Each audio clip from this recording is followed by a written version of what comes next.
manipulate reality. Shoot, I should have, you can do that, Miss Lily.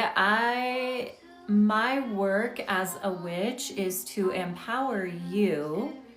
I am not here to do work for others. I am here to empower you to be the most powerful witch that you can be, because having just one person who has all of the authority or clout, or like I'm the only one you can look to for witchy wisdom, that is like an old paradigm, the paradigm of the guru, the age of Pisces. We need in this age for all of the witches to be rising to their most empowered self, to be able to change the reality that we are in right now. All right, the music is bugging me.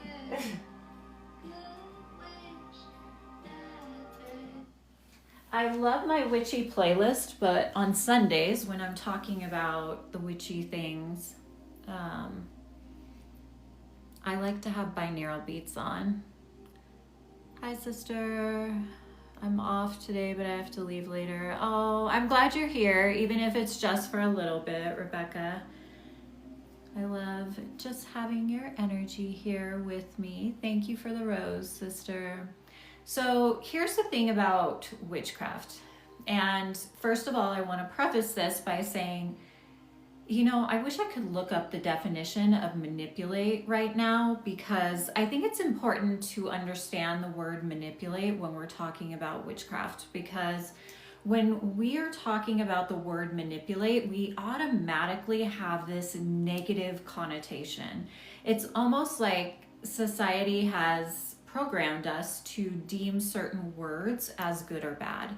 And manipulation is considered bad, right? And being humble is considered good. I seen another creator, Teal Swan, talking about being humble and looking up the definition on a post of hers. So I looked up the definition of humble and was like, wow.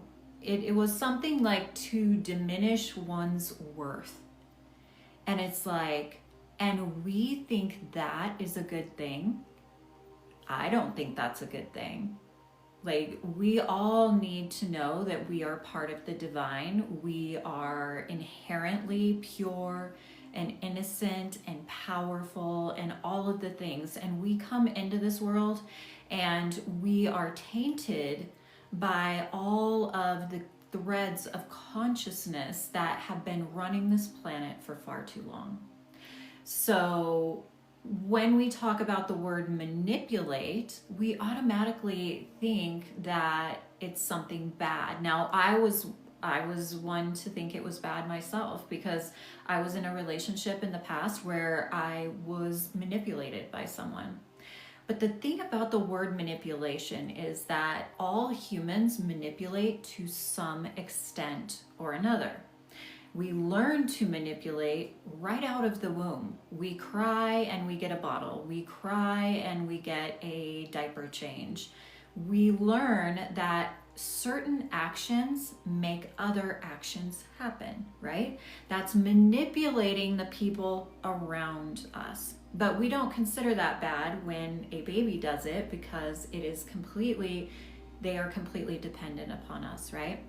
Manipulation, when misused, can be considered a negative thing. When you are manipulating someone for your own benefit and trying to take their power from them, of course it's negative. And here's the thing. Witchcraft is about manipulation. When you really think about it, it is manipulation, every single bit of it.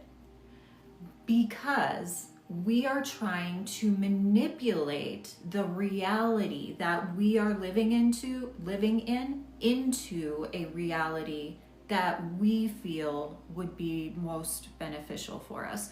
Whether you're doing a love spell, a money spell, even a curse, or a hex, they're all a form of manipulation. Now, I believe we are all sovereign beings. Now, what does that mean? Sovereignty means that we each are our own individual being. We hold autonomy over ourselves. We are not codependent upon other people. We do not have a savior. We do not need a savior. And it means we take responsibility for all aspects of our life. Now, does that mean that we have never been victim to someone else? No, of course. We've all been victim to somebody else's manipulation at some point or another, or even had our power stripped from us in a moment. But it is always our choice to remain that circumstance's victim in the future, or to have been once victimized and now I am taking my power back. There's a difference between continuing to play the role of a victim from things that have happened to you and choosing to take your power back and to realize, yes, I was manipulated, or I was traumatized, but I am no longer considering myself traumatized. I may be living with the effects and constantly healing the effects from said trauma, but I am no one's victim. I may have been their victim in a moment, but I will never be their victim again. And it's a choice of choosing to follow your soul's path, because our soul's path and our soul's purpose is always to a higher evolution, a higher state of consciousness. And this planet right now is moving, the society on this planet, I should say, is moving from a state of codependency to sovereignty. And there, we are at the bridge, right?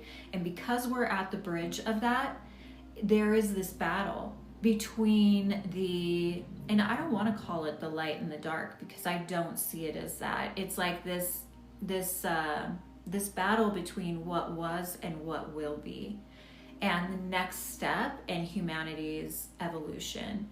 And that bridge of consciousness, the old way of consciousness, the patriarchal lens through which humanity sees things, the religious lens of control, of needing to have a savior, is dying out. And it is fighting tooth and nail to hang on to its influence over this planet.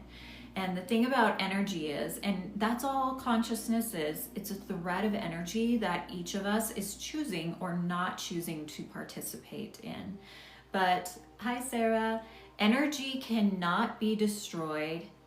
It cannot be created or destroyed. Energy just, well, it can be created. It cannot be destroyed. It can only be shifted or changed. So in reality, witches are manipulating energy. Now, to manipulate another person's energy, they have to be, whether it is conscious or unconscious, making the choice to allow you or another to infiltrate their reality.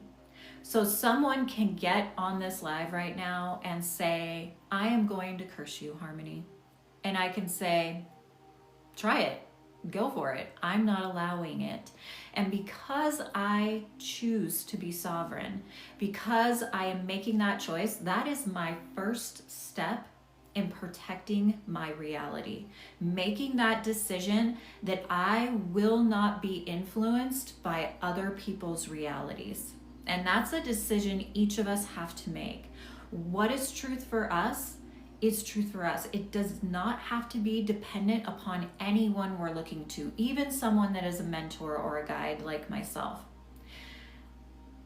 I have a solitary witch's coven. I teach or guide. I don't like to use the word teach so often. I guide witches on a path, but I am very adamant about the fact that you can take what you want and leave the rest, because this is your reality and this is my reality. And what I'm sharing with you might be my truth today, and 3 months from now it might shift or change as my knowledge grows or expands.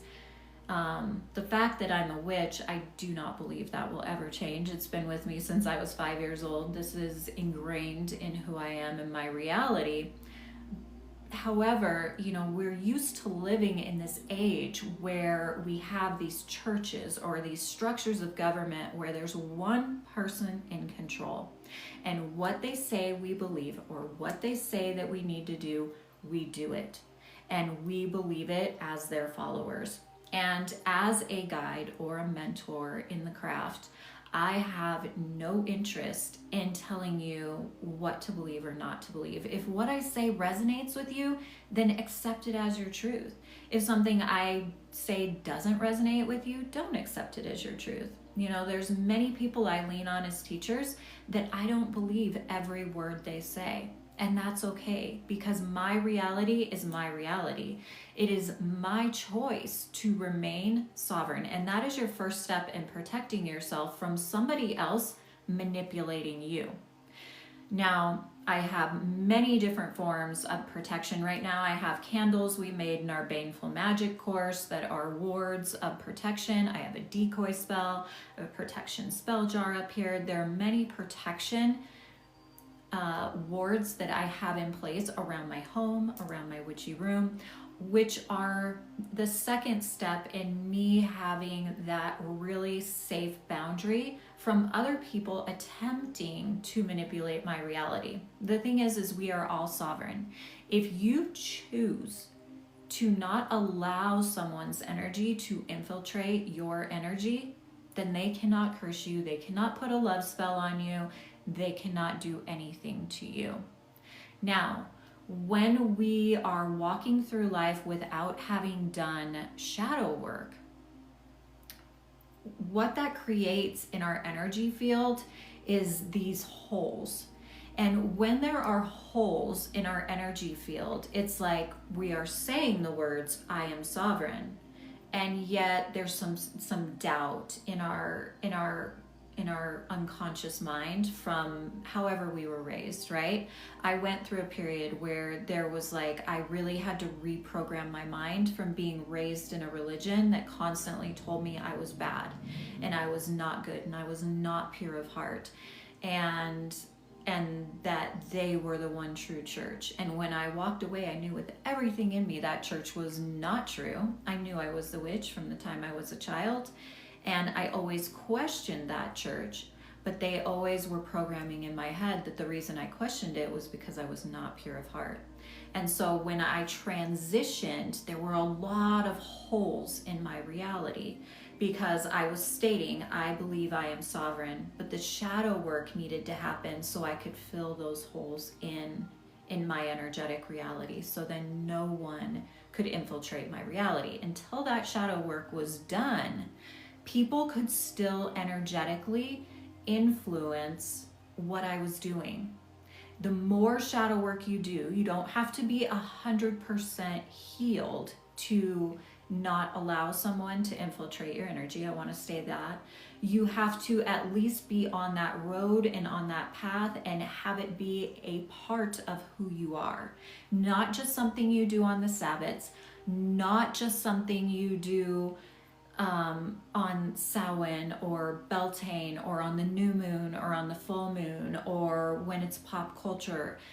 It is who you are no matter what reality the rest of the world is living in. And when you are choosing that for yourself again and again and choosing to be an empowered sovereign being every single day of your life and reinforcing that by every action that you are living in your life, that is what is creating this protection energy around you. There is so little emphasis put on energy in witchcraft, and witchcraft is all energy. It's manipulating energy. All of these items, the tools behind me, are tools. They are paid actors in my reality. They are supporting actors. I was just talking about this the other day in the Baneful Magic course. We can have a movie, hi Max Joy, with just one actor. We've seen that with, who was it? Tom Hanks. what was that movie called? Where he has the volleyball as his friend. So we can see that almost an entire movie can be made with just one person, right? But it becomes so much more engaging when they're supporting actors, right? It makes it that much more powerful. So what I'm getting at here is your power as a witch is in your ability to manipulate energy. And this life is all about you. You really should have no need to manipulate other people's energy. All you really should be focusing on is manipulating your energy, the energy in your reality. And all of the reality outside of you, those paid actors, will rise up to support you.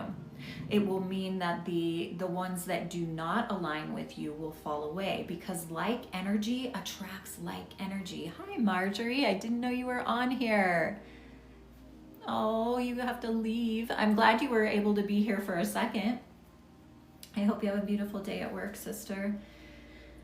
So the thing about our manipulating our reality is witchcraft is about manipulating our reality. When we look at the past, how witches got labeled as either black witches or white witches or good witches or bad witches, like, I don't believe that exists. I don't even believe in, I mean, I get it about the, like, I'm a sea witch, I'm a astrology witch, I'm a cosmic witch, I'm a this witch, a that witch. It's like, historically, those things are just aesthetic, and they're just aspects of the craft that people prefer. And so when people ask me, what type of witch am I? To me, a witch is a witch is a witch. You can look at those different aesthetics and know where your draw is. But really, the types of craft that are out there were like Gerald Gardner, the Gardnerian path, that he's considered the father of Wicca. Now, I'm not Wiccan, but Wicca actually established, by choosing to become the religion of witchcraft, they established this protection around being a witch, that what happened during the witch trials could never again happen. So I'm grateful for Wicca, but I choose not to be a part of Wicca because I like being a solitary witch. I spent the whole first half of my life in a religion, being a witch, and it didn't work for me. I like to do me. And that's why through my witch school, through my classes, through my retreats, I am here encouraging witches, to take their power back and decide what's true for them. I can give you directions, I can give you threads of consciousness that I have studied that maybe will open up something in your reality, but I'm not here to do the love spells for you. I'm not here to make the President of the United States who you want it to be. I am here to, if I want something different to change in my reality outside of me, I have to keep reinforcing my reality. Keep reinforcing sovereignty and keep encouraging all of you to accept your sovereign divinity, your sovereignty on this planet.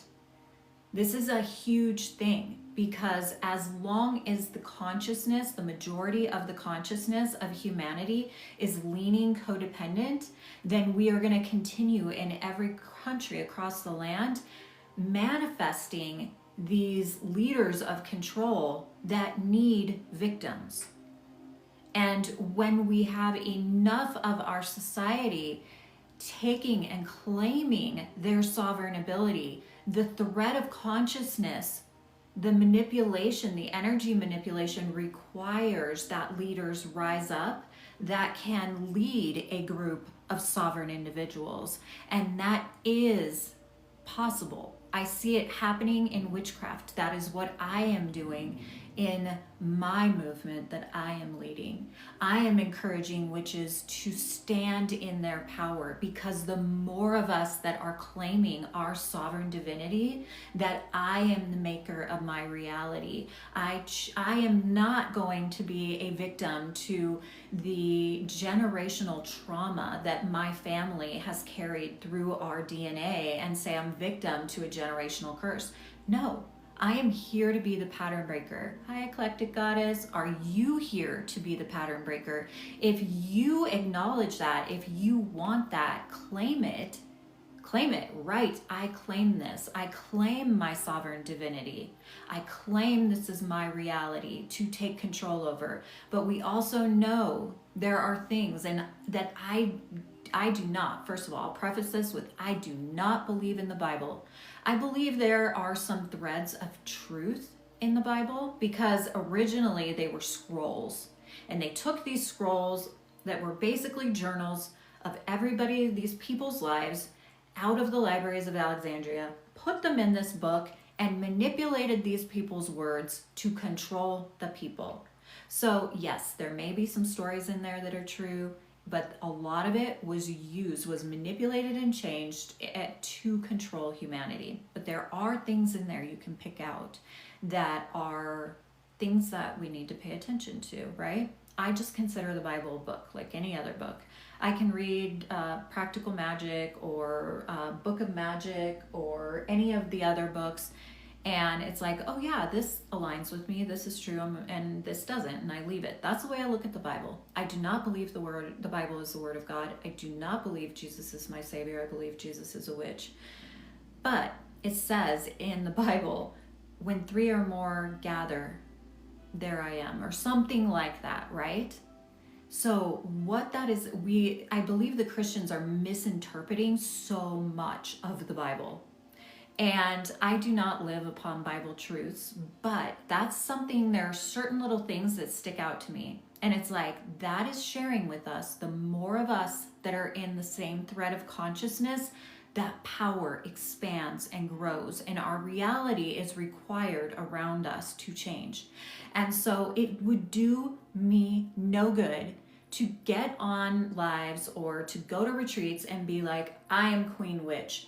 Follow me. What I say is the law. That does not behoove me, because I am not here to receive all the power and the glory. I am here on this planet right now, again, as a witch, because I've been a witch many times, to change the paradigm that has been playing out again and again. Patriarchy has been taking the lead again and again through fear, through control, and through codependency.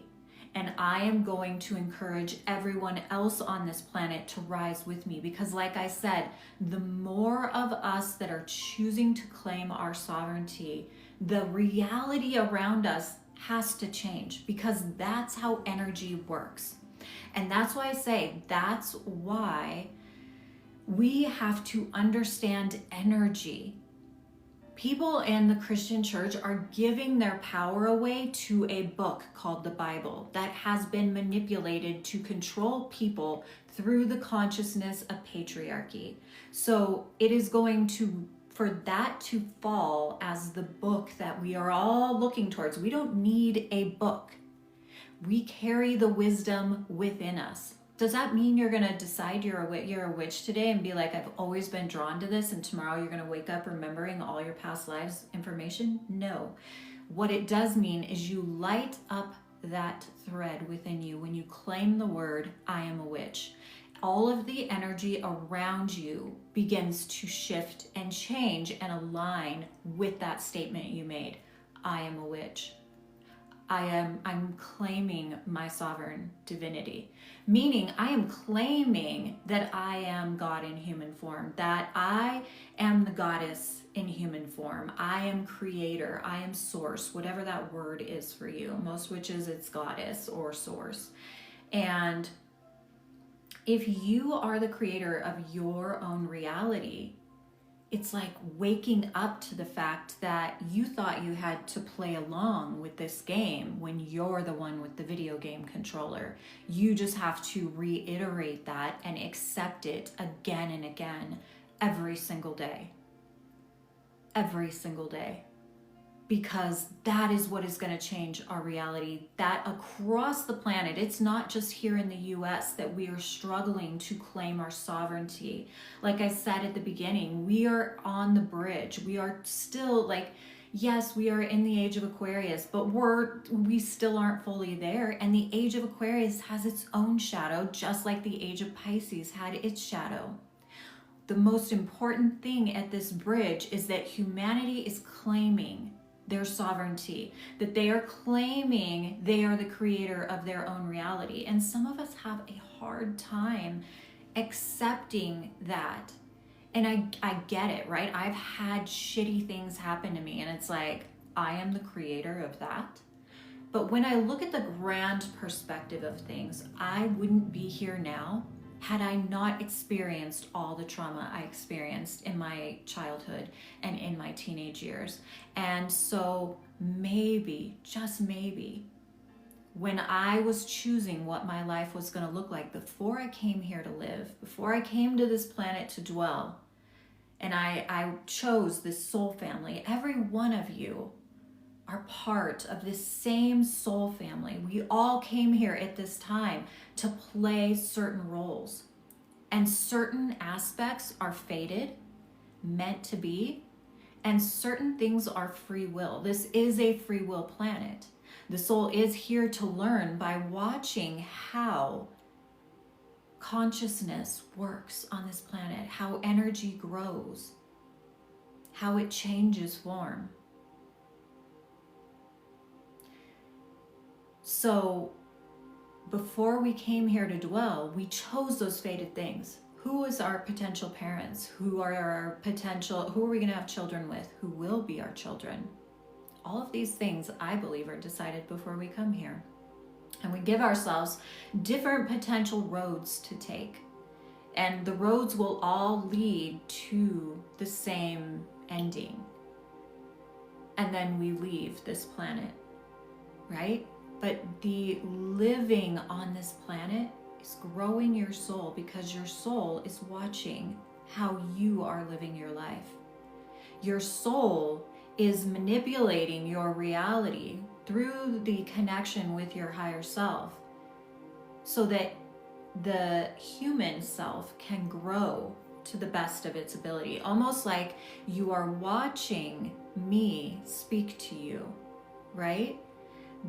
And you are learning from watching me speak to you. That is what's happening with our soul. It's watching how we are living our reality, and it's growing and it's living and it's understanding itself in a whole different way. And it's feeding our higher self. That's part of our consciousness. It's feeding the higher self information. And the higher self is speaking to the consciousness, to the ego, to the subconscious and the unconscious. And so that is how this reality is working for each one of us. But each of us are sovereign. And if you look at the consciousness of humanity as being this giant spider web that is woven all across this planet, from China to Australia to the US to Norway to England, like all over. And each human is lighting up a different thread of consciousness. And right now, this spider web is like half of the old paradigm and half of this old codependent paradigm and half of this sovereign paradigm. And so for humanity, people are like, can you change what's happening in Gaza? Can you change what's happening in the US? I cannot alone change that. And that is part of what the age of Aquarius is teaching us, is that it is all of us. We all have to realize that we are wounded and we are running on instinct, like animals in the forest do. I was walking out in the forest yesterday and I was asking my husband, because we're in a forest I've never been in, like, are there bears out here? Is it safe for us to be walking out here without any bear spray? And I was thinking about humanity, and I recently lost my dog, who I adore, and I thought, she was found out on this road when we got her, and she was out there running by herself. She was like 4 or 5 months old. And when we got her, she did like bite my husband at first, and then she ended up being the most amazing protective dog in the world. And I was thinking, because she spent the first part of her life running on instinct, she had to learn what it meant to live in the thread of consciousness that humans were living in this household she was brought into. And I was thinking when I was walking in the forest about the potential for the bears and the wolf and the coyote. You know, the coyote is just a dog. You know, if someone else had gotten the dog, Mila, that I just lost, they might have thrown her in the backyard and thought she was a mean dog because she bit once. But she ended up being so protective, so loving, like she wouldn't hurt a bird, like she would protect them. And the potential for the bears in the forest to have that same reality is huge. And then I thought, how many dogs on the planet get labeled as bad or as evil or as vicious or not safe, when really they're just running on instinct? And then I was thinking, humans are just running on instinct. And we are coming from a reality, just like my dog was like the first 4 or 5 months of her life running out in this field that's full of coyotes and owls and who knows what else is out there. And so of course you can't just rip that dog from that reality, put it in a house and expect it to know how to behave when it had to bite to save itself before, right? And we are coming from a reality where we had to bite to protect ourselves. We had to fall in line to protect ourselves. If you didn't fall in line, you would not be safe. It was potential that you would die, right? And so right now, humanity is at this precipice, this turning point, where it's like, do we want to continue living the reality where we have to fall in line? And it's very divided. It's half and half from what I'm seeing, because the people that are living in a codependent reality do not realize they are living in a codependent reality. They believe, because they are so programmed by fear through churches and through government, that they cannot see that they are programmed. That's why they call it a spiritual awakening, because when you realize that you are dreaming and you wake up, what does that feel like?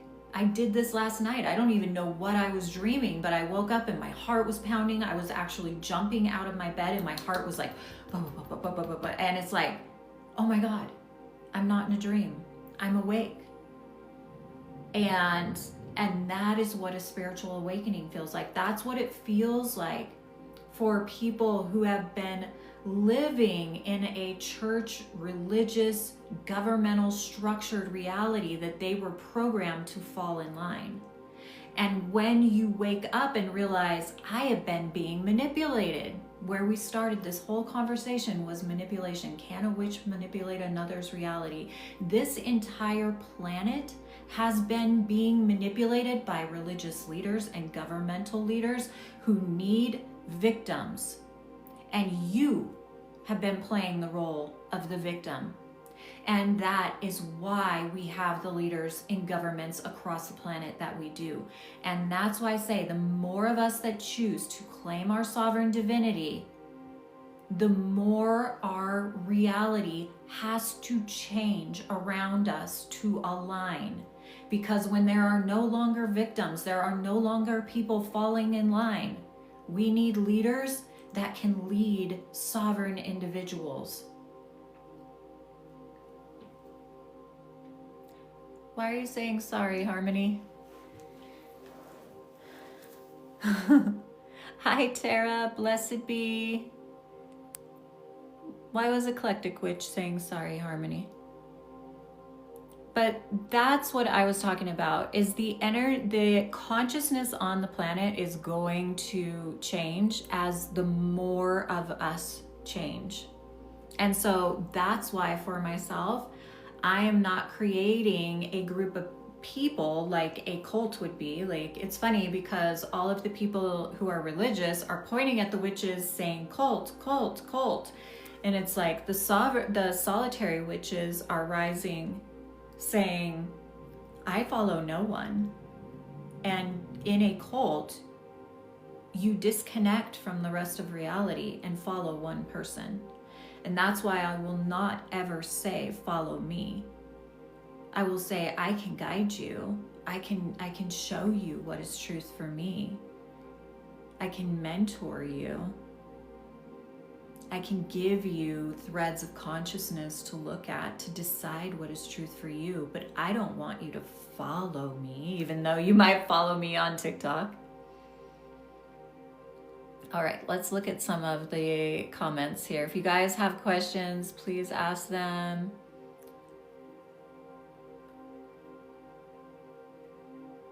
Oh, hi, Blood Moon Witch. I wasn't seeing your comments. I'm so sorry. I was just talking, and when I get to talking, I don't always see who is commenting because I'm on this wavelength. So, yeah, when I get channeling, I kind of lose what's going on in the comment section.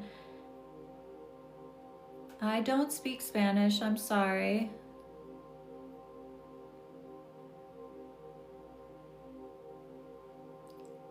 Eclectic Goddess, are you still on here?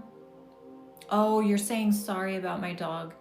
Yeah, that was absolutely heartbreaking. It's taken me a bit to be able to speak about it and not cry, but I spent the last week, I've cried more tears the last week. I'm basically my friend Stella says I'm a hermit witch like her, so you can call me a hermit witch. My sun's sign is a Cancer, so I am a bit of a hermit. I spend most of the time in my house. I live in a small town that's very Christian. There are spiritual people here, but not a lot of witches. And so I keep to myself. I'm in the house a lot. So losing one of my fur babies is like losing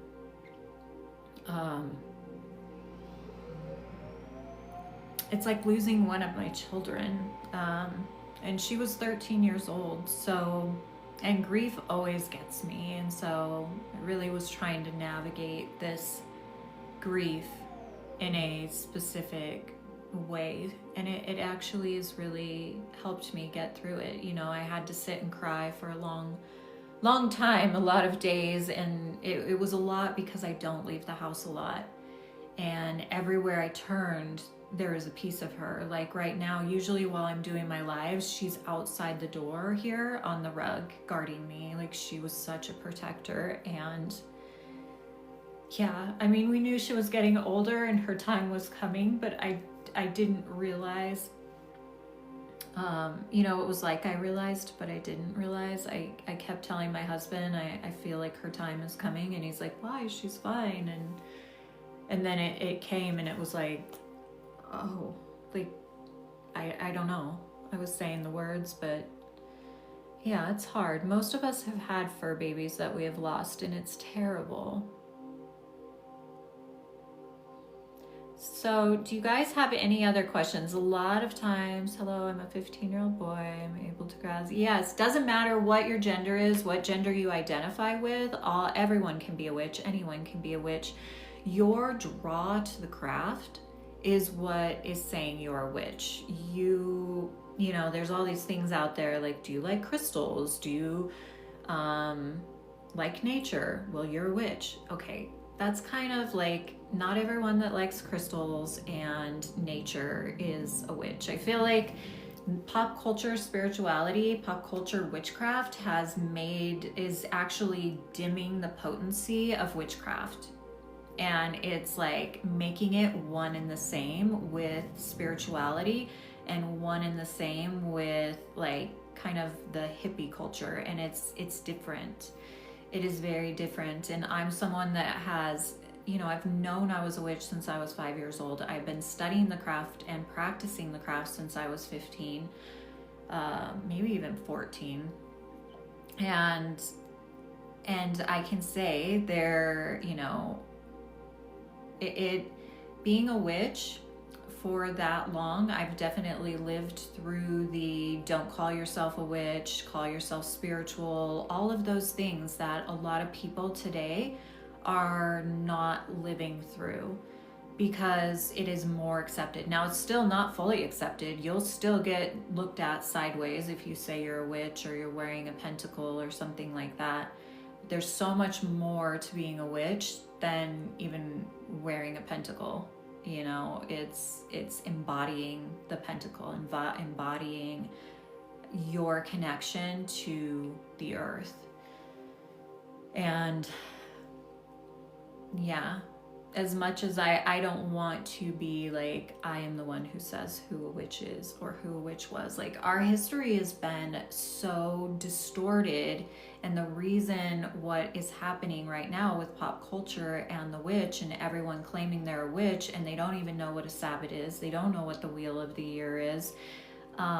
They have no idea what connecting with the elements mean. They don't know what weaving magic means. All they know is they have done a few spells and they like crystals, and that means they're a witch. And it's like, you might have been a witch in past life and maybe you're drawn to it, but are you a practicing witch? Probably not. A lot of people out there doing spells are not practicing witches.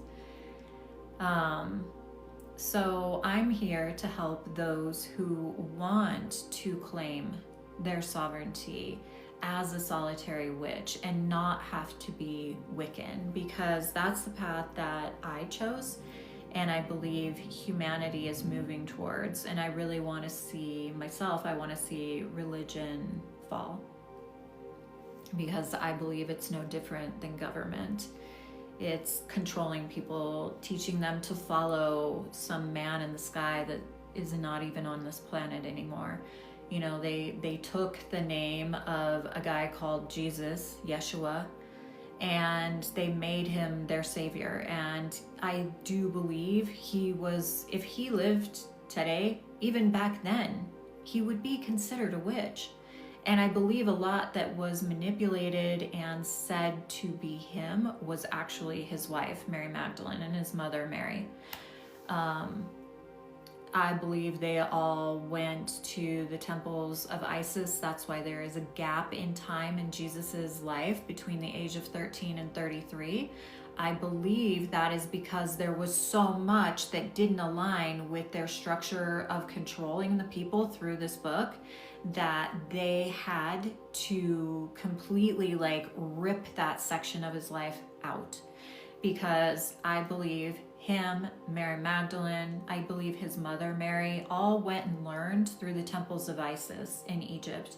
And that's how they learned to raise the dead. That's how they learned to do what they did. And some, you know, people always ask, what is the oldest form of witchcraft? Well, it had to go into hiding, or you would have your life taken if you practice witchcraft. So what we have is a lot of folklore mixed with word of mouth craft, a few Book of Shadows that maybe are a couple hundred years old, but our history as witches, we don't have solid history for thousands of years because they took it from us. And so it's in the consciousness of humanity. But what we do have is things like the Egyptian Book of the Dead, you know, looking beyond who humanity said was witches, because there are no historic witches. Nobody claimed themselves as being a witch, because that meant your life would be taken, or it was in danger of being taken.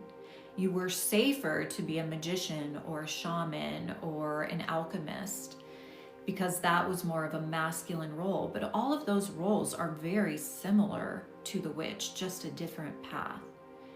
But a lot of what we are doing as far as manipulating reality can actually, the oldest spells can be looked at in the Egyptian Book of the Dead, because it's the oldest history of like actual spells. And yet in Egypt, there was no word for witch. And that's why I say, you know, priestess and a witch, or priest, you know, I hate to say priest is a witch because priest is so used in the Catholic Church. Priestess is not used in the church. Interesting, right? We have a bunch of priests, but no priestesses. And a priestess definitely dates back to the Egyptian Mesopotamia era. You know, the Bible only mentions one witch, the witch of Endor. And, you know, who knows how much of that story is actually accurate, because I believe what's put in there was put in there to create fear so they could control the people. And here we are today, still living like animals, living on instinct. And that's why I say, like, for an animal to be taken from the wild, like my dog was per se, and put into a home, they have to wake up to the fact that they are actually safe. My daughter's doing this right now with a cat that she took in that the cat is definitely feral. It was like climbing the walls, and she's trying to teach it she's safe. It's been with her over a month. I'm gonna say 2 months now, and it still won't let her touch it. Yeah, it's been quite a journey, but it reminds me that journey is the journey of humanity, realizing that we are not codependent and we are sovereign. And the reason why the rise of the witch right now is happening, I believe, because originally witches weren't part of Wicca. They weren't part of a religion. Wicca was made to make witches safe. So we couldn't be killed because being a witch was considered then a religion. But I don't believe actually in the religion of witchcraft because it wasn't the original craft. I believe all witches were solitary. And would they come together and dance on the full moon? Yes. Would they come together under a full moon when something needed power, more power than just one witch? Yes. And that's what's happening right now. But we actually have a bunch of witches that are even caught in programmed thinking. There's so many people that are having spiritual psychosis right now because they are so afraid of their bodies. So we have a lot of people that are waking up, and they're like waking up to like, I have all these abilities. And then a lot of times you'll go into spiritual psychosis. You will disconnect from reality so bad because your body is so full of trauma that that information, that ability that you woke up to, like, oh, I'm actually psychic. Oh, actually everyone's psychic. They just don't know it. And you're waking up to all these things, but it's spiraling all up here in the ethers. How is that awakening going to affect you on a level that can change this reality? It's your embodiment of that transcendent wisdom. And what does that mean? That means taking that wisdom, that awakening information, and living it in every aspect of your life. And how do we do that when our body is so full of trauma? It's full of the trauma that we have experienced in our life, and it is full of trauma that our ancestors lived, that is running through our DNA and kind of informing us of that instinctual information, what is safe and what is not safe. So you're born into a reality where you're like, I'm a witch, I have these powers, and everything instinctually in you is like, every time you say I am a witch, you're like, you're afraid of yourself, right? So you're afraid of who you are. And right now, we need people who are not afraid of who they are. We need empowered individuals. Hi, Amy. We need people who are willing to reprogram themselves from being that fall in line, kind of person. Because we can sit here and complain about all the leaders taking control over this planet, but until we stop needing to be controlled, we're going to continue to manifest leaders that want to control us. And that's why I say it takes more than just someone who wants to be the one. I just cringe every time on TikTok I see these witches going on and saying, trying to speak to what truth is. You have to do this. It's making people lean on them like witches need a leader. Witches need leaders who can direct them back to themselves. We need to stop doing the spells for other people and start doing them for ourselves. We need to start teaching other witches to do the spells. When someone asks you, can you do a spell for me? Say, no, I cannot do a spell for you. I don't want to manipulate your reality. I can teach you how to manipulate your reality, but I'm not going to manipulate your reality. You know, that was, I believe in a lot of the ways of the old witches.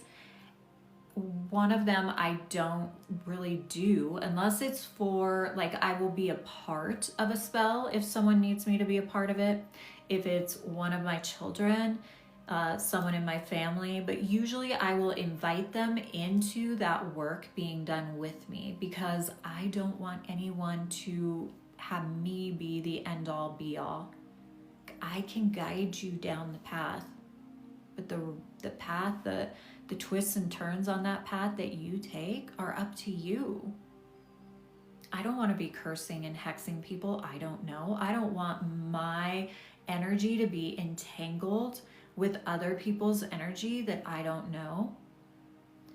So it's really humanity right now to change what is going on. It all goes back to claiming your sovereignty and claiming your divinity. You know, when we place divinity outside of us, like God or source or creator is somebody outside of us judging us, we will never feel good enough. We will always be waiting to be blessed. And when we are living our lives as pure of heart as we can live our lives, and things are still not going our way, that's when we have to realize, like, this is not because I'm not making my creator source happy. This isn't because I am just inherently bad, or I made the wrong choice, or I should be in religion. No, it means you haven't realized you are the creator of your own reality. A piece of the divine lives within you. You know, I've led people to so many books for beginners, but it's like, what I'm sharing with you is not in any book. It's taken years and years of study to get where I am. If you want to learn from me, I have a witch school online for solitary witches that are sovereign. I have a coven for solitary witches where there is, like, I am the mentor, the guide, or the one creating the space for that community, but it's not about following Harmony, but Harmony gives you a blueprint. If there, you know, I have offerings, you can go to my page, you can follow me, you know, you can click and look at everything that I offer. I have tons of offerings to be able to guide you. I have a class called The Way of the Witch. That is my most potent offering. We have a course in baneful magic now, something I never did before, because I was like, I don't believe in baneful magic. And thing is I don't believe in sharing baneful magic with the masses, like on a live. And so I just say I don't believe in it. But, you know, we live in a time where we do have to acknowledge our righteous rage. We do have to command the powers that are controlling this planet to be diminished, to be banished, to be gone. And so the need for us to understand baneful magic in a different way as a last resort, it needs to be taught by witches that are in integrity and not just out there to hex their ex. So now I have that course available. We have Practical Magic for the Solitary Witch, which is about connecting to the elements, which is one of the foundational aspects of the craft, and learning to cast a circle. And I hate when they put this puzzle on my screen. So all of that is available to you. You just have to go follow me, look at my page, click around, look what I offer. Like my live, you guys. Send me a bunch of hearts. I've been on here an hour now. We're only at 26.2K. Please send you all the hearts. Tap your screen. It doesn't cost you anything to send me hearts. Everybody always tells me I need to be asking people to remember to tap their screen. Like, I am just here sharing. Thank you for the gifts. Oh, Tara. They called themselves healers, root workers, medicine men, etc. Yeah, it's okay if you're a witch that's a man and you have that identification that's masculine, like shaman, medicine man, root worker. But to be a witch was definitely something that was not looked at very good. Thank you guys for the hearts. Thank you for the roses, the gifts. Thank you, Max Joy. Max Joy, you're always here every week. Thank you for being here and for your support. I hope to see you in one of my classes one day and in the coven. Kelly, you're here. Hi, Kelly is in my coven as well. Thank you for being here. Eclectic Goddess is always here every week too. Blessed be. Bridge 666, thank you for the gifts. Kelly, thank you for the gifts. I think Marjorie left, Rebecca left. Kelly, thank you for being here. If you've been moderating, and Eclectic Goddess, thank you for the hearts and the love. Yes, send me tons of hearts. I never actually spend any time trying to get people to share the live or heart the live. And I really want to try to do that more. I would love to get 100K hearts on this live. So I don't think I've ever had that. And I just blab and blab. So if you guys can just heart away as you're listening to me, I would appreciate it.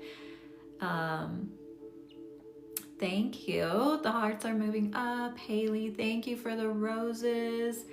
Tell me what you guys think about what I've been sharing. Any questions you have, anything that is resonating with you or not resonating with you. I love to get other people's perspectives. That's the word, perspectives. Because we're all learning from each other, right? Even I am learning from all the women who are in my virtual coven.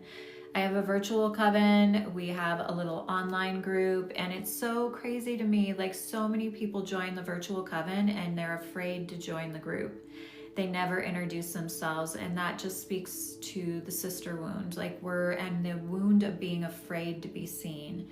And so in our coven, we do have this core group of women. I only lead women for my retreats and in my coven because that is my work as a priestess in this world, is to help women, guide women on a path of healing and empowerment as a witch.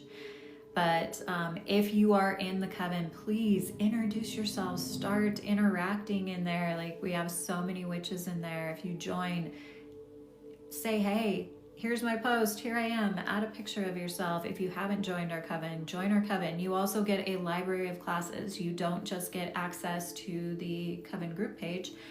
You get access to the library of classes, and you get access to our gatherings on the Sabbats. And the next one is Letha. Yes, Kelly is one of the ones who is always active in the group, so thankful to have her there. I actually have to change my altar to an altar for Letha. I was teaching that Baneful Magic course, so I had my altars all set up for that Baneful Magic course. So you see, I've got the Bastet, I've got ravens, skulls. This looks more like Samhain vibes. So I'm going to switch it all over to sunflowers and stuff like that this next week because I'm done teaching that class. It is still available, but it is available as a recording. You do at your own pace now.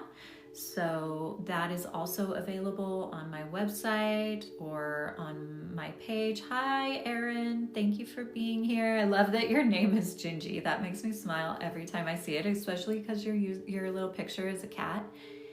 And I have a ginger cat we call Gingy.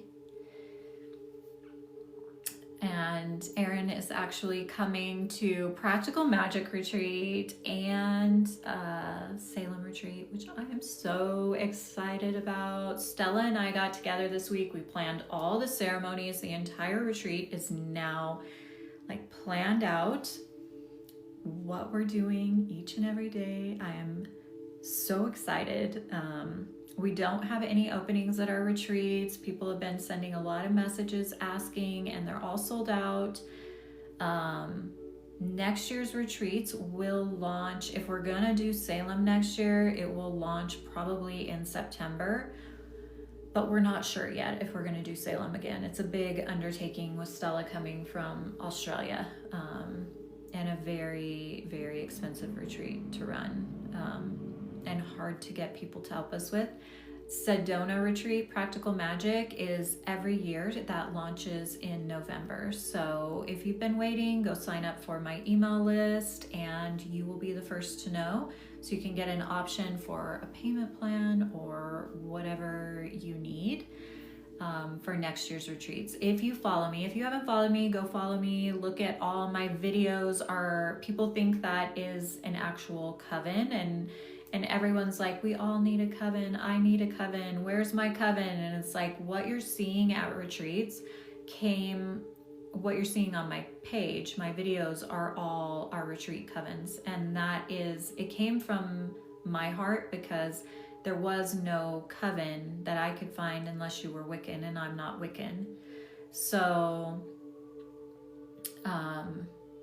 I birthed these retreats as they kind of morphed and changed. They were healing in the beginning, embodying like healing and the craft together, and we're called Wild Woman. And as soon as we led Wild Woman, I was like, I need a retreat called Practical Magic that is completely dedicated to being a witch.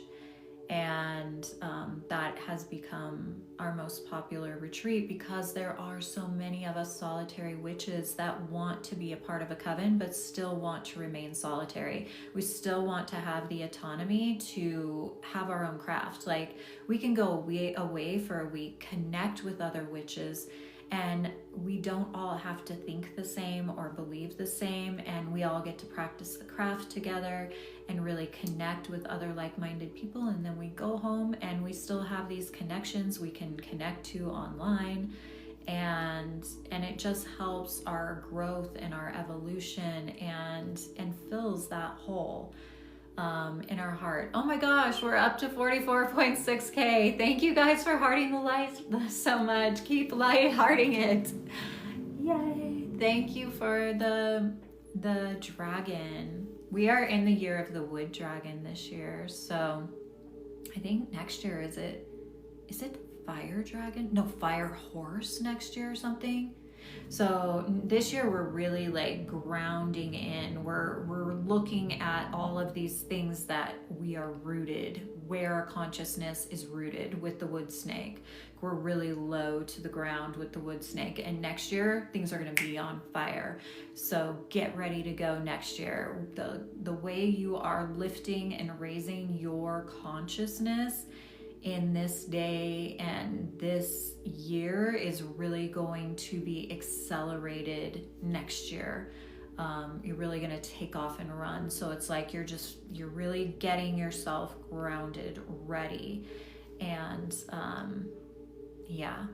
I've been feeling that this year. A lot of people's old wounds are getting triggered this year, and we're really having those wounds be triggered so that we can decide what we are going to live, what we are going to breathe, what we are going to believe in this next round.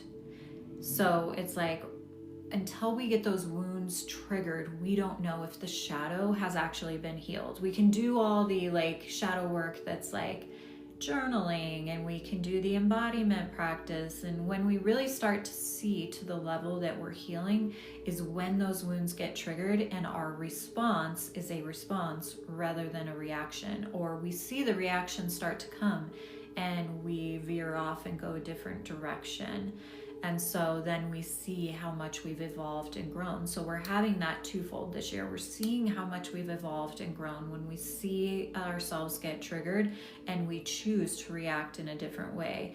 And then also, if something isn't healed, it is gonna come up and like blow shit up in your face, so that you can realize like, oh, I really haven't fully been acknowledging or dealing with this shadow.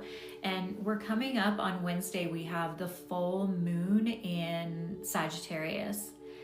And that full moon in Sagittarius is releasing old ways of like thinking this is like higher level wisdom that we've been living by, and really like seeking that freedom in this life. You know, myself, there was so much of my life that I would long for freedom, and I don't long for that anymore the way I used to. And I realized that was directly related to me not embodying who I was.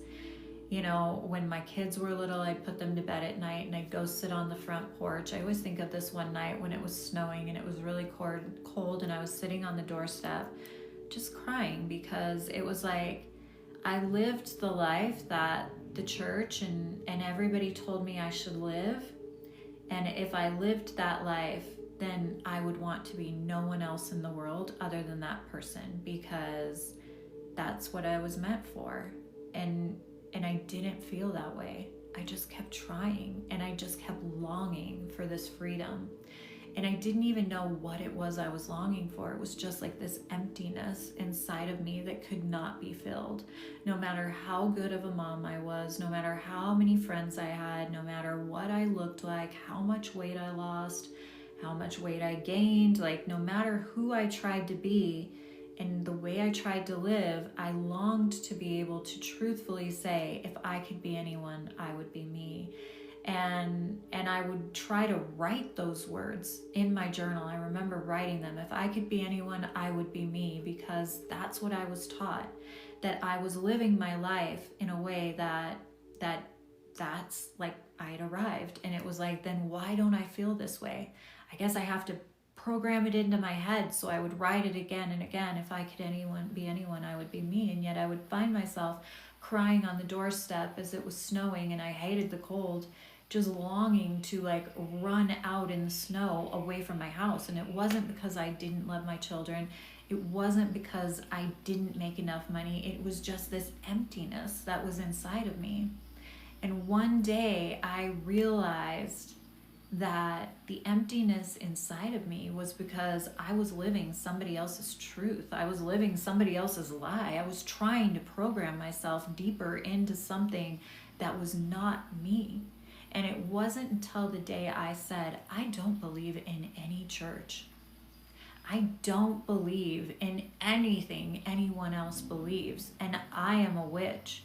And I wrote that letter to the Mormon church and said, take my name off your records.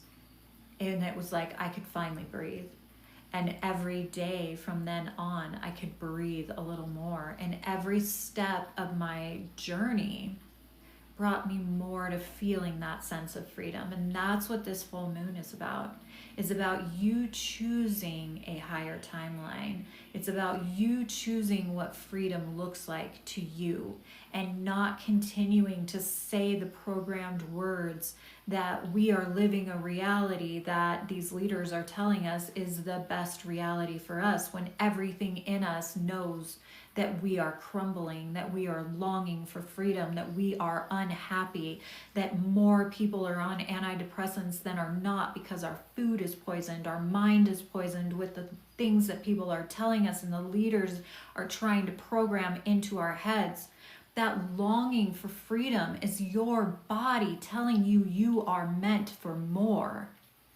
Each of us is meant for more. I truly believe that each of us has this specific way that we are meant to change, to be the change in this reality, to embody that change. Yes, it's a longing for freedom, That longing for freedom is longing for you to embody your sovereign divinity, for you to take power and control over your life, to not have to live someone else's life, to not feel like every time someone says, like, what do you believe in? What church do you go to? And you go to say the words, I am a witch, and you don't crumble within your own skin because of fear.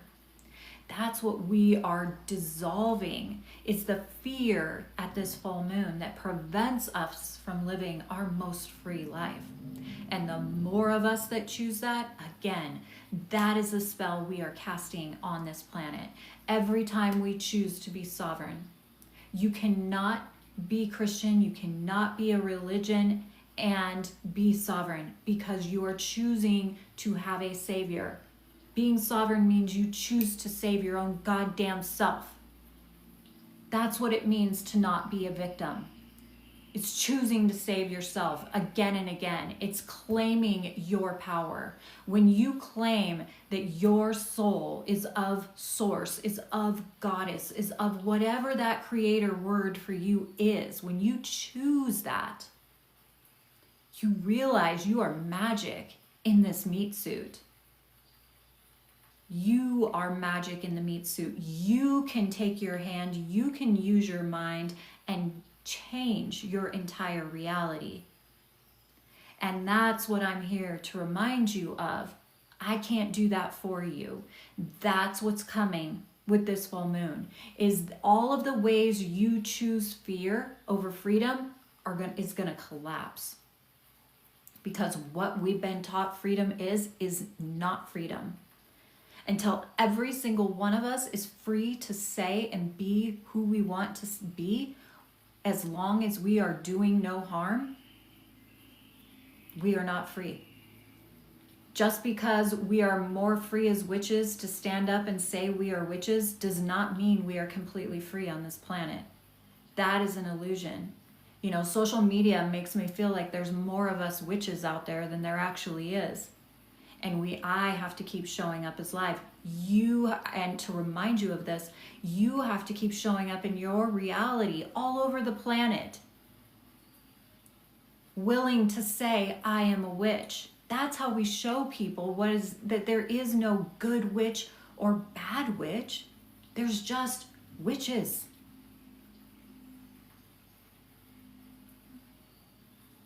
They're good witch and bad witch, like, show people who you are through your actions. Show people through your willingness to speak the words, even if you feel afraid, I am a witch. If you know you are a witch, say the words, I am a witch, and continue to live your life in integrity. And that's how people will learn that there are no good witches and bad witches any more than there are good people and bad people.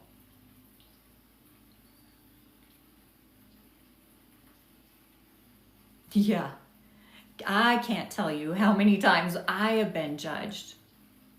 I just had my breast implants removed. As I was having my breast implants removed, and I wasn't going to talk about this on a live, I was only talking to my coven about it, but I had my breast implants removed 6 weeks ago. That was part of me claiming my freedom, because the girl that got the breast implants was a 20-something years ago. She is a different girl than the girl I am now. And as I stood there, topless, arms out like this, and the doctor's drawing on my boobs, he's got these silver things hanging off of me, he's measuring things and drawing on me, and he's like, so what do you do for a living? Oh, I'm a hairdresser. Oh, yeah, do you own your own salon? No, I only work 1 day a week. I'm like getting out of that. And he's like, oh, what do you do with all your free time? And I sat there for what felt like forever. And I was like, what do I say? And I'm like, well, I hold women's retreats. Well, how'd you get into that? Like, the conversation it was leading me right to the place where I backed myself in a corner where the only thing I was left to say was, how did I get into this? Well, I taught yoga for a long time, but my retreats aren't all about yoga. So what do you do at your retreats? Well, I'm a full-time witch. long story short, I'm standing there topless, telling this guy that's about to cut into me that I'm a witch. I'm a full-time witch. He like rolled back in his chair, looked me dead in the eye and was like, well, that's not something you hear every day. What exactly does that mean? Like the conversation, and I'm just like, oh my gosh, I cannot believe I'm standing here topless with this man drawing on me. And then he comes out with the question, so what do you think about Catholicism? And I'm like, oh my God, you're Catholic, aren't you? Yep, he's Catholic. Okay. That is what we have to be willing to do, you guys, is to say we're a witch even when our voice shakes. Yeah, this man was about to remove my consciousness from me, knock me out, cut my breasts off, and reform them. And he's a Catholic man, and I'm telling him I'm a witch, and I'm putting my life in his hands. That definitely made me realize I still shake sometimes when I say the words I'm a witch, and it's okay, because being courageous is not just something we are, it's something we embody every time we make the choice to say the words I am a witch. And every time you say those words, your reality changes. You know, my surgery turned out okay. There was some, interesting things that happened there. Afterwards, he was, again, after the surgery, a few days later, I'm like standing there topless, and he's like, checking everything and doing his thing. And he's like, all of a sudden looking in my eyes and like, what kind of contacts do you wear? And I'm like, I don't wear contacts. And he's like, wow, 'cause your eyes, they're like dark but light. And I'm like, oh, this is weird. This is so weird. And it's like not attraction. It is like he's seeing the witch in me. And then from there on, he did become like oddly cold. It was like all of a sudden what we talked about before the surgery became a reality. And I think it scared him is what it did, because he became oddly cold after that moment. And that's what we are risking every time we say the words, I am a witch. And so I encourage you to accept that it's okay that you're not going to be for everyone. And that the people that align with you are going to find you. And the people that you are not for are watching you. And you are teaching them who a witch is by the way you live your life. So whatever it means to be a witch that lives in integrity, be that. Be that. Because it can only help the consciousness on our planet get to a level where our leaders aren't continuing to destroy the planet that we live on, destroy the connections with people that live across this planet. The one thing TikTok really does is it allows us to connect, and I feel like it does it in a different way than Instagram does. It makes the world feel very small. I never knew in a million years that Stella, I knew she was an amazing witch from watching her online. I had no clue that Stella would end up being one of my best friends. I did not know that when she came to my retreat last year. She came to my retreat and she actually won the space to the retreat, which I know everyone's like, did she really win the space? She really won the space, you guys. I didn't draw her name. I did it on a computer. And she was like, hey, let's do a meet and greet for our TikTok gathering in Salem afterwards. And I felt really weird about it because I didn't know her. And then when we went to Salem, we realized, how did I not know there was this person on the other side of the planet that is like the other half of my soul? And then when we got home from Salem, we within 2 months were like, we're going to hold a retreat together this year. That was not a thought in my mind or my reality before last year in November. Not even a thought in my head ever. Did I ever consider having a retreat in Salem? And within 2 months, everything changed. And that's because TikTok makes the world feel very small. people that are in Australia on the other side of the world celebrating Samhain when we're celebrating Beltane. It feels like they're right there.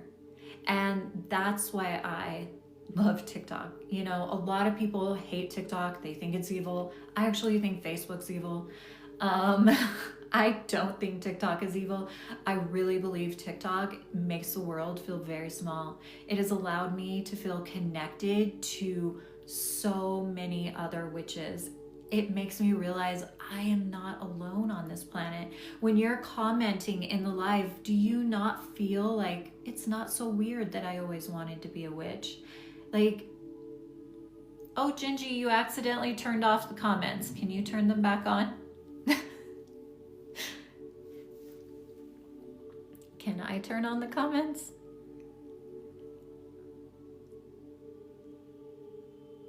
Turn on. Okay, there we go. Sorry, you guys.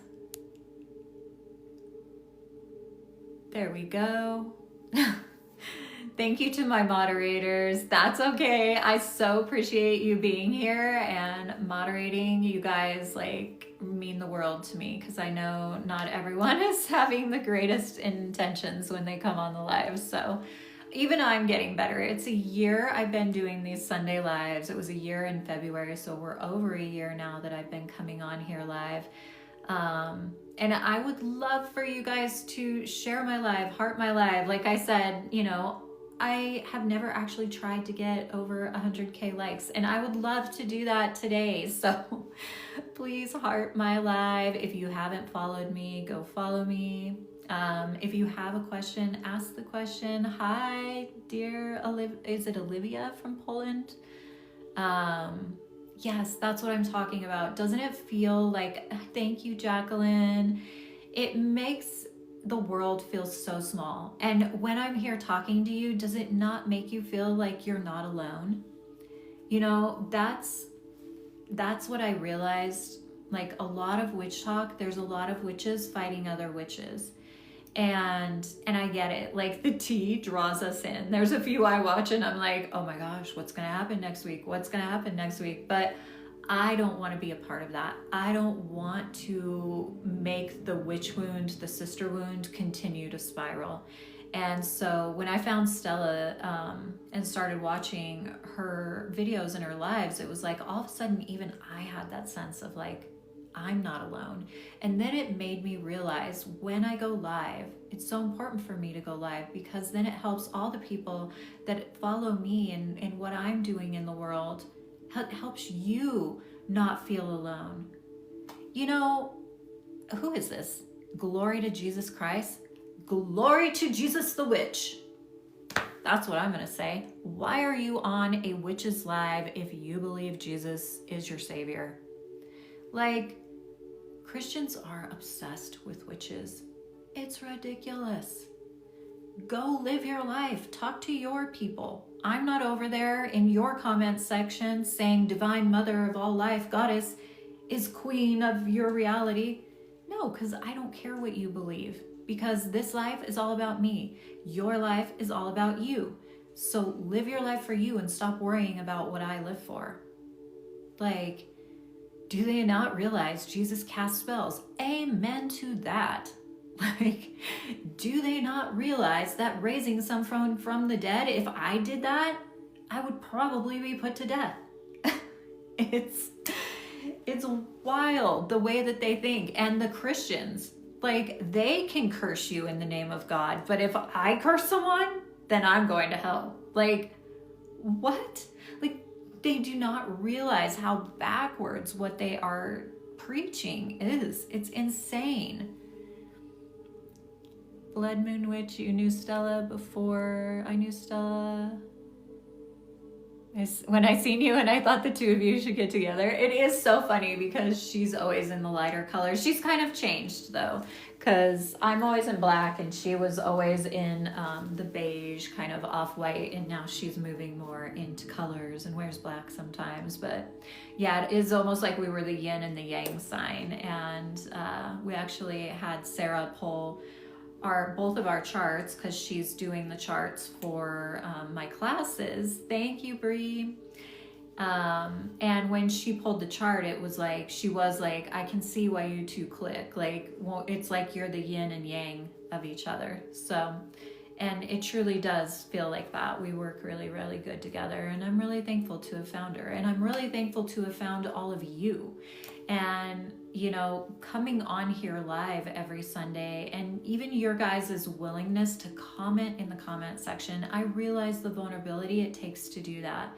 Because I honestly thought if I have this group space where all the witches will chat, it will be so easy. And I'm finding that it's such an act of vulnerability to put yourself out there and trust another woman or other people or other witches, because even platforms like TikTok or Witch Talk are, a lot of the witches are finger pointing, saying, you know, wanting to fight. You don't know what's true. You don't know what's right. And it's like, I'm here to learn from all of you. We're all here to learn from one another. And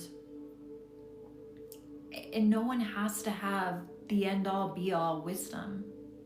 And I don't want to be a part of the fighting. Like, I want to be a part of what brings people together, that makes you not feel alone in this world.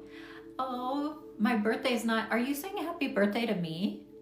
My birthday's on June 29th, or is somebody else's birthday here that I missed in the comments? I actually turned 50 on June 29th. I can't believe I'm gonna be 50. I actually feel younger than I felt when I was 30. Yeah, it's kind of crazy. Yeah, I can't believe, it's gonna be weird to say I'm 50 because I don't feel like I'm 50, but oh, thank you. It feels like, you know, some people say being a crone is, oh, she said Friday the 13th. Amy, is your birthday Friday the 13th? Wait, whose birthday is Friday the 13th? Or am I completely lost here? Oh, your birthday is today. Happy birthday, Haley.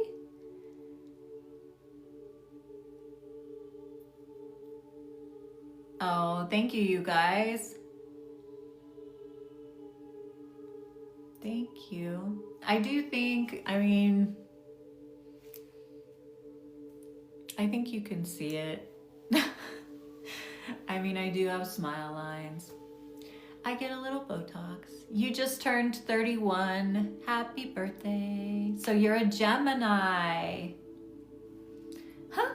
What's my skincare routine? You guys will laugh at me. My daughter's an esthetician and she cringes. I am a hairdresser. Everybody in cosmetology field cringes at what I do, but I've always used a really good shampoo, sulfate-free shampoo on my hair.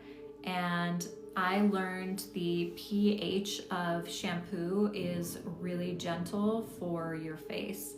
And so I've washed my face with shampoo for years. And my daughter just is like, don't say that. She even owns a little aesthetic studio. And she's like, don't say that. And, but it's truth. I wash my face with shampoo, you guys.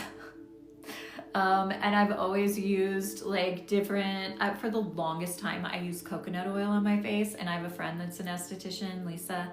And she was like, coconut oil's too, like, it doesn't absorb into your skin. So I stopped using coconut oil and I use some oil that she makes that's called Sun Goddess. That's the only moisturizer I use. And then Selena from Aria is, she's done Botox. Botox is all I've done so far. I keep asking her because I have a really deep smile line right here, or even my dark circles under my eyes. I have makeup on so you can't see them, but I'm like, do I need filler? And she's like, no. I really, really trust her because I tell her I want to look natural, but I also want to like soften things a little bit. So, you know, my astrologer years ago told me that I will look younger the older I get because I have Venus in Leo, and that's actually what has happened. And so, you know, some people say I don't look my age because I'm a witch. I do believe your trauma shows on your face. And I've done so much trauma healing work. I don't, I know it's not all gone, right? But I do believe that's why I looked older at 30 than I do at 50. Not because I'm getting a shit ton of work done. Not that I'm opposed to it, because I'm not opposed to it. So, yeah. But it's Gemini season right now. I'm a Cancer, so we've got a few weeks till my birthday. Oh my gosh! I got 100K likes, you guys. Thank you! That's my first time getting 100K likes, I think. Yay! Yeah, so Lisa Davids, she has an oil she makes. So I think I follow her. So if you go look at who I follow, she's either under Lisa Davids or Sage and Soul Aesthetics. Yeah, Sage and Soul Aesthetics. And I follow her on TikTok and I follow her on Instagram, and then Selena at Aria. But if you want the face oil, you'll have to get that from Lisa, Sage and Soul Aesthetics. Any hair growth tips, please? Rosemary water. You guys, not rosemary oil, rosemary water. And this is definitely a witch tip. If you take fresh rosemary and get a pot of boiling water, you get it boiling, and you drop the rosemary in, and you let it be in the water for maybe let it go 5 to 10, no longer than 10 minutes boiling. Then turn off the water, put your lid on, and let it sit overnight. And what that is doing is all of the medicine from the rosemary is going into the water. Now, the reason I say don't use rosemary oil on your head is because the essential oils are so extremely potent that sometimes they're too much for people and will cause the opposite. And so a lot of people will like rosemary oil on their head, but unless you're taking something like olive oil and infusing it with rosemary yourself, I wouldn't use a specific, an essential oil. Does that make sense what I'm saying? Witches will take olive oil, they'll take a carrier oil and infuse, let it sit, put a piece of rosemary in, calendula maybe, and let it sit for a period of time, and then they strain the actual herb out. So what they're putting on their head would be either avocado oil or olive oil or castor oil infused with rosemary. And that's different than a rosemary essential oil. The rosemary essential oil it's not that it's bad, it's just so strong. It's got so much of the medicine in that essential oil that sometimes it causes irritation on people's head. So what you do with the rosemary water is, and you've got to do it more than once. It's just got to be part of your daily routine. Anything you do natural, you need to do it 3 months, whether it be vitamins or rosemary water or oil. Olive oil does work well. So does castor oil. Black seed oil is great on your head. You just want to wash all of them out. Coconut oil is even good on your hair, but you want to make sure that the coconut oil is completely rinsed out of your hair, washed 3 times. And the reason that is because coconut oil burns at a low temperature. So if you put a 400-degree curling iron or flat iron on your hair and you still have coconut oil in your hair, you will burn your hair off. So, but castor oil, olive oil, avocado oil, those will not burn if you accidentally leave some in your hair. So wash all the oils out of your hair. Back to the water. After you make that water, you let it sit overnight, then you strain the rosemary out of the water, and then you want to pour the water in the hair color bottles that you will use. Go to Sally's Beauty Supply, get a hair color bottle, or use an old ketchup bottle that's cleaned out, pour the rosemary water in it, and leave the rest stored in a cool, dark place. Now, you can only have it stored for 2 weeks and then it goes bad, so don't make too much. But every time you shampoo your hair, after you've shampooed and conditioned and rinsed it all out, And before you're ready to get out of the shower, you're gonna take that ketchup bottle or that color bottle and you're gonna squirt it all over your head. Massage that water into your head and into your hair. And then you're gonna wring it out. Don't rinse it out, just wring it out. It leaves your hair smelling good, your scalp feels good.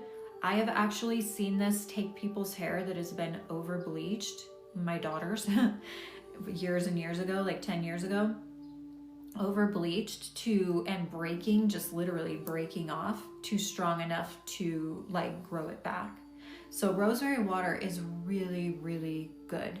So any tips to hydrate really curly hair? So I have really curly hair. You can't tell because I've gotten Brazilian blowouts for years, but I recently learned Brazilian blowouts have formaldehyde gas. And so I'm no longer using them, and I'm switching to OXO Organics for a straightening technique. But the thing is that curly hair, we often think we have like dry hair, but really we just have frizzy hair. It's not, I mean, it's drier than the average person's, but you need to use a thick, heavy conditioner. So for myself, I don't use a conditioner as a conditioner. I use a mask as a conditioner. So that is my suggestion. Kelly, 105. Yay, you guys. Keep liking the live. So anyway, you guys, I've been a hairdresser for 30 years. I only do it one day a week, but yeah, I've been in the beauty industry over 30 years now. Yeah, 33 years, but I'm getting out of it. I'm a full-time witch. Yeah, you need something heavier than conditioner. Go follow Sage and Soul Aesthetics and ask her for the Sun Goddess oil. That's what I use as an oil on my face. Yeah, I also take NAD injections. I am a firm believer in NAD. That is a natural occurring thing in your body. It makes you sleep better, gives you better energy. It's amazing. It helps you stop losing hair. What do you use for protection oil? What do you mean protection oil? Like in spell work, or is that what you're asking, Kelly? I have a banishing oil that I make actually. Where is it?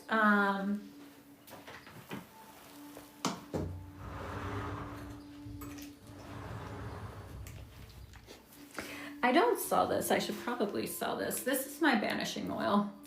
And I put it in this bottle because I take this around my house when I don't want to use smoke to cleanse the house, and I spray it. And I spray things like my couch, my bed, and it like, you can get these bottles on Amazon, but when you spray it, it kind of makes like a mist.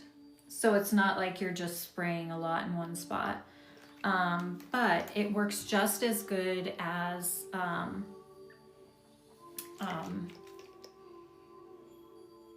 like mugwort, burning, anything, whatever it is you burn, mugwort, rosemary, any of it. I'm trying to think what I put in my banishing oil. I put lemon, lavender, black salt, sandalwood, clary sage. I have it written in my book of shadows somewhere. Clary sage. What else? There's more than that. It's a whole concoction of things, and then I add in black salt, which is kind of a weird ingredient, but I really found when I added black salt, it really made my home feel protected. And you just add that to water, and then I have a incantation I use because, you know, if you're just walking around with a burning bundle of mugwort or sage or whatever it is you use, hopefully you're not using sage unless it's garden sage. I actually grow garden sage in my yard. Garden sage grows really easily, really well. So if you are just attached to sage, quit using white sage and use garden sage and grow it. I grow my own mugwort too, so I can make bundles of both of those, and I grow my own rosemary.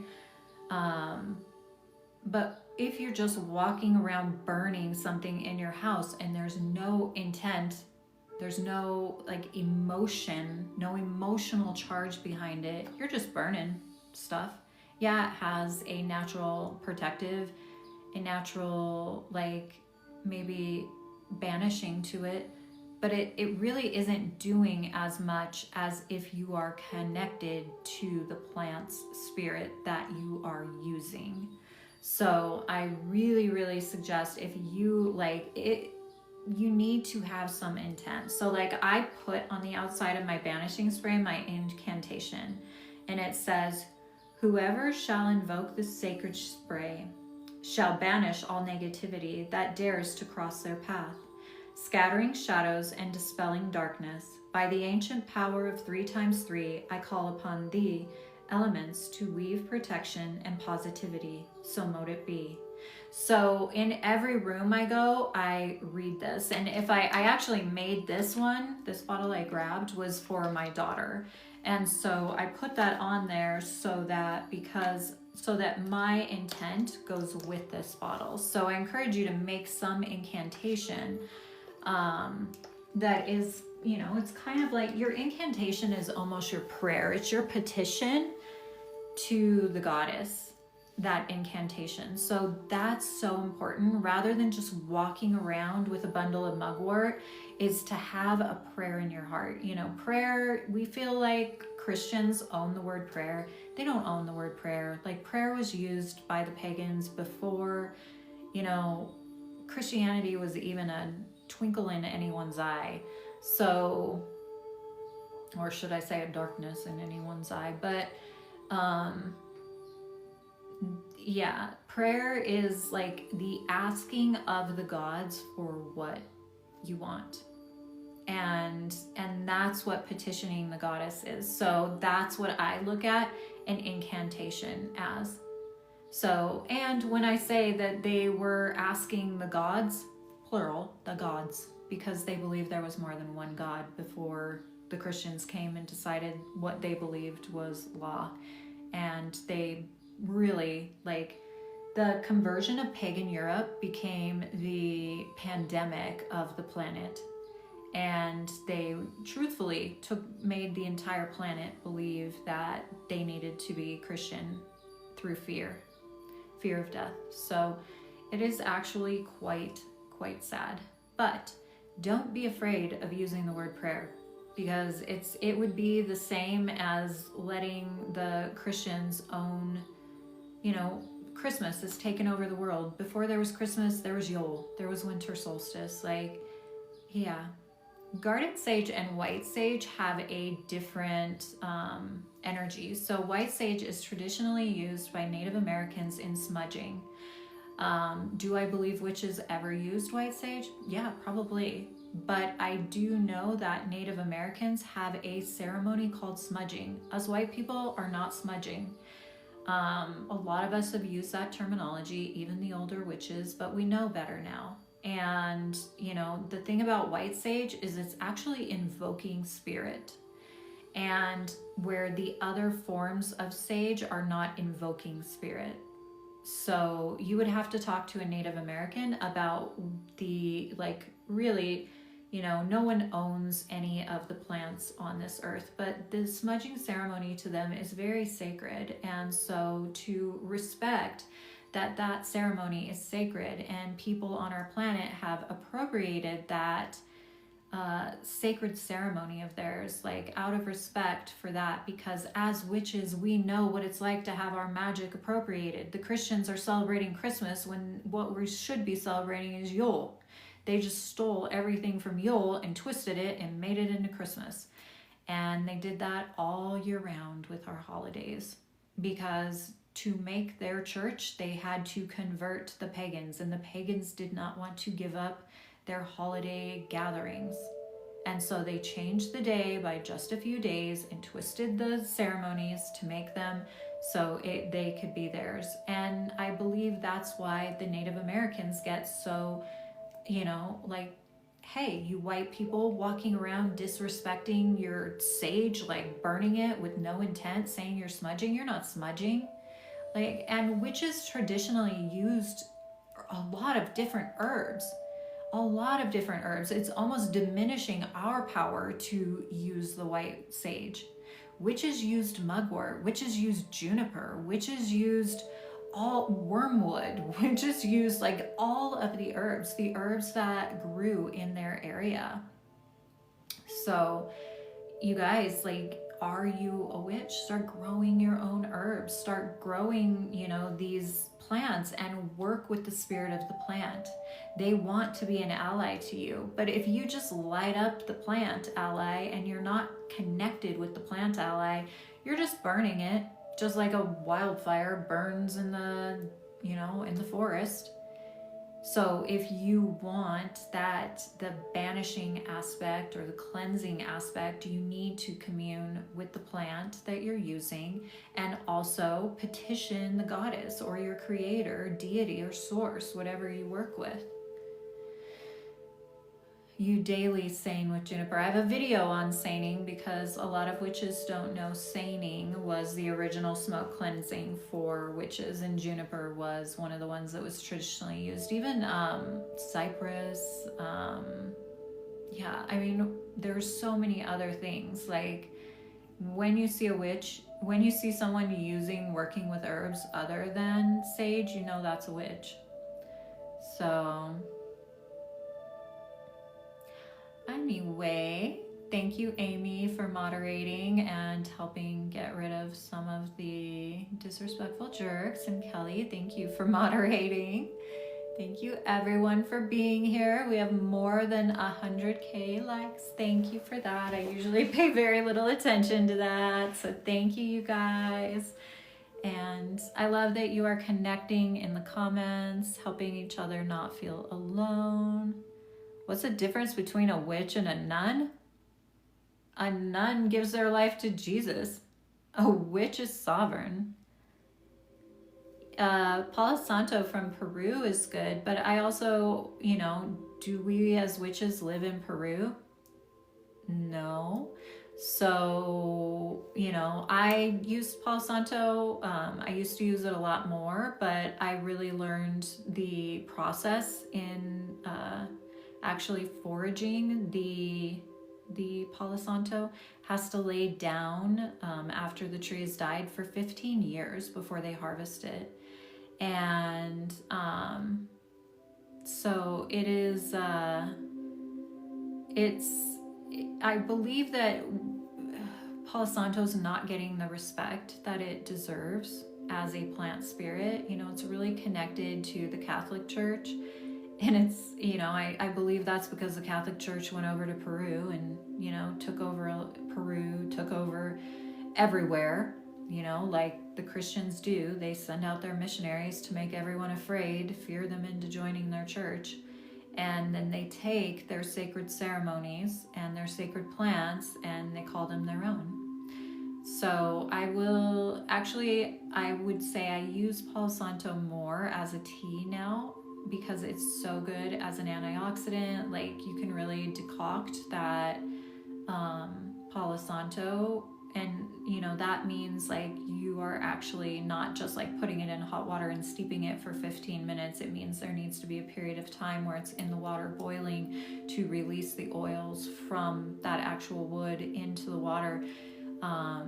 It's been known to fight cancer. It's just a great antioxidant. So there's, we really get obsessed through pop culture with things like burning things, or, and all of a sudden everyone's burning sage, and it's like, hey, what about mugwort? What about juniper? What about cypress? What about wormwood? What about lavender? What about rose? Like, the real witches, they communed with what grew in their area. So what grows in your area? Do you know what grows in your area? Because I would find it more beneficial for you to use something, there are a lot of pine trees where I live. There's a lot of mugwort growing where I live. There's mullein where I live. And so it connects me more to the land I live on to use mullein and to use mugwort, to use pine, than it would be to use Palo Santo, because Palo Santo doesn't grow here naturally. You know, I was just talking to Kelly, who's in the comments actually, about belladonna. I've tried to get belladonna to grow here in Arizona and it's just too dry. It wouldn't naturally ever grow here because it's so dry. I'm gonna have to do it in a greenhouse. And that's not to say you can't use these herbs or get a greenhouse and grow them and connect to them. But it's like, do you want to connect to the land you live on? Then find out what grows there naturally and connect to what's growing there naturally, because that's connecting you to the earth that you live upon. So when you are utilizing your own magic, like I say, you as a witch is more about your energy and your ability to manipulate energy than anything else. And most witches are not even understanding how energy works. So, you know, you have to understand energy. You don't need any of the, like I was saying, the supporting actors or the tools or the wands, the brooms, the hat, but the magic is in you. The power is in you. And that's, you know, one of my biggest messages is that you hold the power within you. You hold the magic. So how do you access that magic? You connect with the world around you that you live on. You don't like order things from Peru. Not that you can't, of course, order things from, you know, your witches you support. But first, connect with the land you live on. Find out what plants grow there that you can use.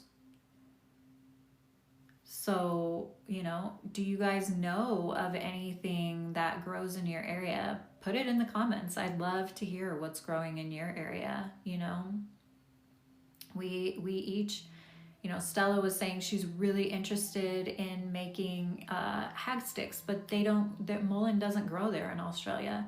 So she's really excited to be able to make that at our retreat in Salem, because it's not something that grows there naturally. So she's never worked with it, where it grows here next to the lakes and the creeks, and, you know, it just, yeah, everywhere. Kind of like mugwort too. People think mugwort is weeds, and it's like really potent medicine. How do you know which plants grow? You need to find someone who lives in your area that is an herbalist that can take you out foraging and teach you what those plants are. Or usually there is a book that you can access. Like I could probably find a book of what grows in Arizona, what grows in northern Arizona, and then you take that book out and you go walking in the forest and look for those plants, see if you can identify them. And then before you take any plant, you want to make sure you ask the plant, do you want to come with me? And you have to respect what the answer is that you get, what you feel. If you feel the answer is no, then wait. Work with the plant while it's still growing in the earth. Sit with the plant. Honor the plant. Listen to the plant until it says you can take it. And then take only what you need and use everything that you take. You know, hold the plant to your heart. Connect to it. Listen to it. Mullein, but I grow rosemary and lavender. Also burn dandelion leaves. I love that. Yeah, burning dandelion leaves would be a good one. If you live anywhere where there's a lot of grass, you would have a lot of dandelions. We don't have a ton of dandelions where I live. We do, rosemary grows here, lavender grows here. But, you know, unless you have grass and you're like culminating that grass in Arizona, usually you don't have grass. We have, you know, it's funny, my brother-in-law said when he came to Arizona, because they came from Utah, why does everyone fill their yard with pebbles? We call them rocks. He called them pebbles. I was like, pebbles? Our yards are filled with pebbles? District 12, you can take a snapshot of a plant and it'll tell you about it. Is that an app? Yeah, I'm sure there is an app out there that does that. I never actually thought about that, but there probably is an app that you can hold your phone up to the plants and it'll tell you what they are. You know, I'm constantly telling my husband, because he was using like some weed killer, and I was like, if you want to kill the weeds, just use some salt water and Dawn, like dish soap. Like that'll kill your weeds and it doesn't kill the birds. And really there are no weeds, you guys. What we consider weeds are just plants that we consider useless. There are no weeds. Every plant has a medicinal purpose of some sort. We just don't know what it is because we find them useless. They don't go with our perfectly groomed yards, so we cut them down or pull them out or kill them and consider them weeds. There is no weed. There is just plants we don't understand or we consider not useful, so we kill them. I don't ever want to kill anything. You know, I told my husband for a while, don't, because this side of the yard is mine. I have a little fence, little white picket fence, and it's like my fairy garden area, and I've got like a big pentacle I made out of stones and a little garden bed. And all through the winter I was letting the weeds grow, and he was like, Harmony, that side of the yard looks crazy. And I was like, yeah, but I don't want to kill the weeds. And he's like, okay. I'm gonna have to go out there and pull your weeds, and I just don't want to pull them because they're alive. Like, why do we have to kill them?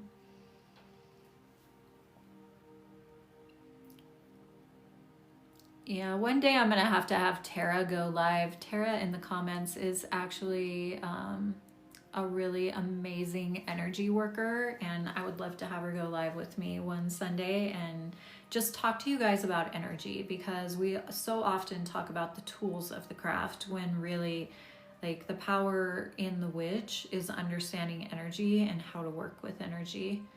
So, can you see my background? Yes, you can.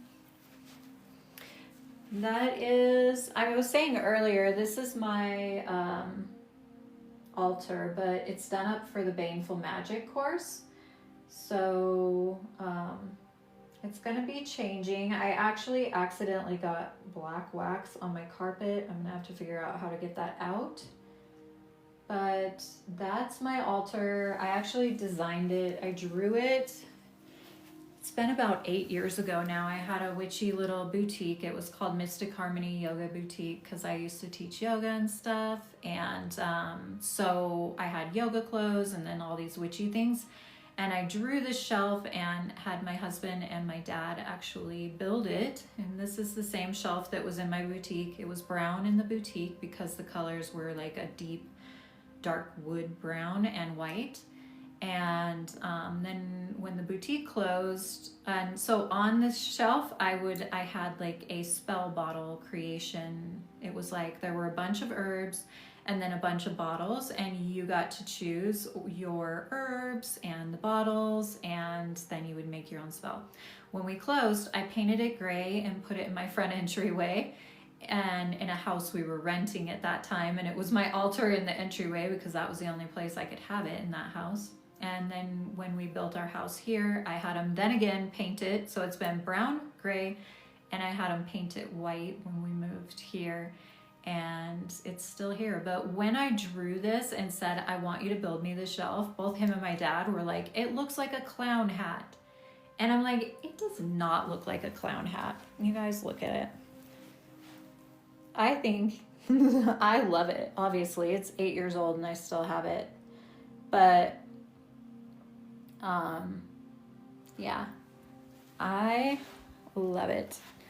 So I'm forever having my husband build me things.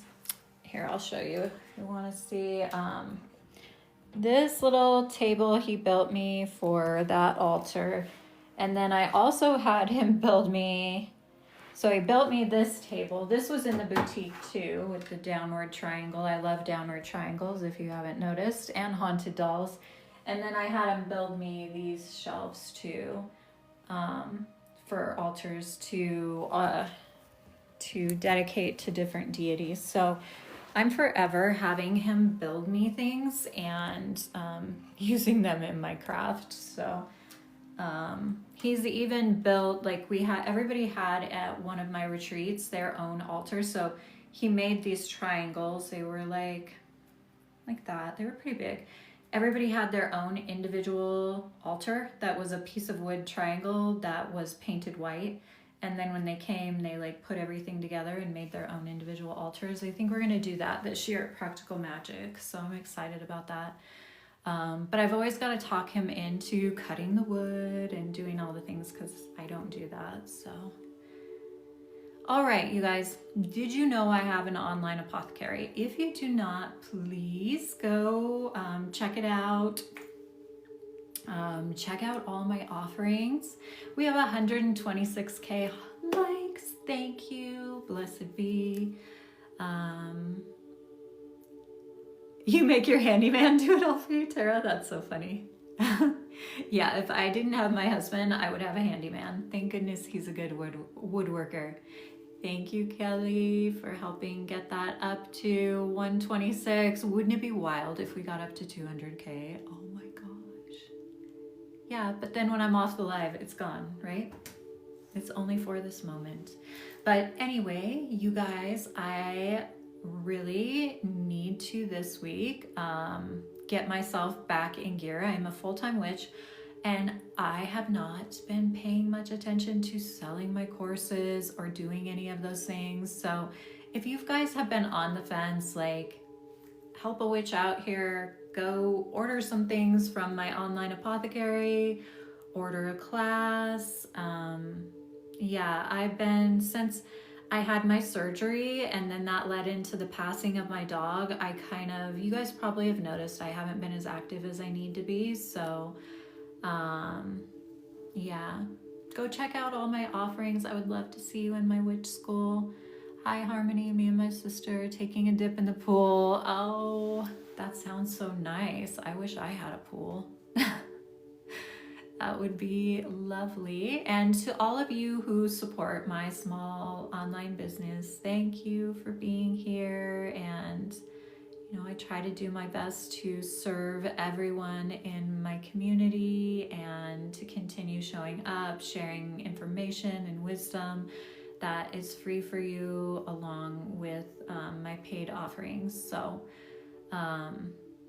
yeah, I have a goal I need to meet this week. So we have a community pool. I wish I had. Oh, I wish I had poo in my backyard. You forgot the L, Tara. All I seen was I wish I had poo in my backyard. I was like, what is she writing? That was kind of funny.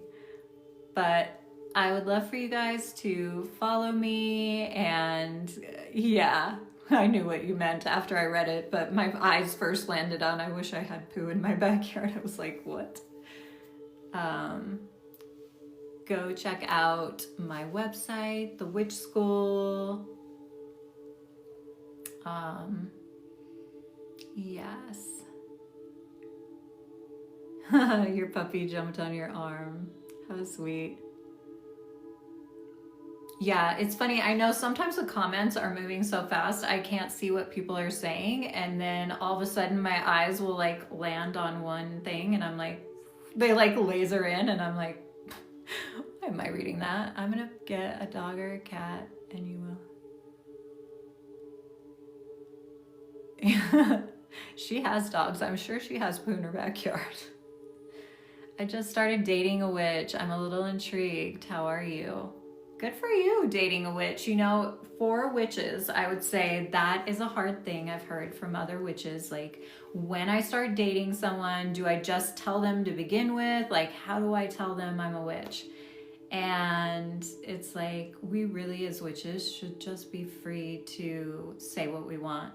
You know, if you're dating a witch, you're dating a powerful person, and that's all you have to remember. You're not going to be able to manipulate or play the worldly games that a lot of other people play. But the magic in your life and your consciousness will expand by being with them. So I consider it an honor that you are dating a witch, and yeah, hopefully it's someone that maybe, if it's a good thing, we'll continue on. My boyfriend sent me for who I am as a witch. Hi, Very Fairy. How would I teach somebody a lesson if they are a narcissist? You're not going to teach anybody anything that is a narcissist. Narcissists are their own breed. Usually you can't teach them anything because they are so very wounded. And that's the thing we need to remember about narcissists, is that we demonize them and yet they are more wounded than 99% of us. And so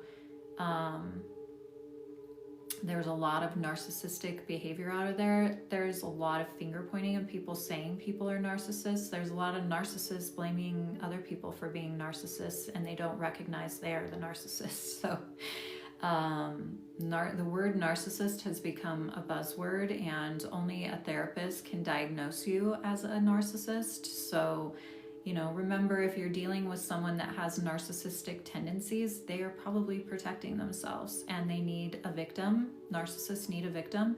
You need to choose to not be their victim and be willing to leave if they are not willing to change. And that's that. You're not going to teach them. You're not going to change them. You know, either they love you enough to recognize that you're trying to help them and not hurt them by walking away if you need to walk away, and then maybe they'll look for the help that they need. But you're not going to change anyone, and you should never go into a relationship thinking that you're going to teach them to be different, because you're not. Love doesn't work that way. The person has to love themselves enough to want to change. So, oh, thank you. I'm glad you like the live streams and that you're learning a lot.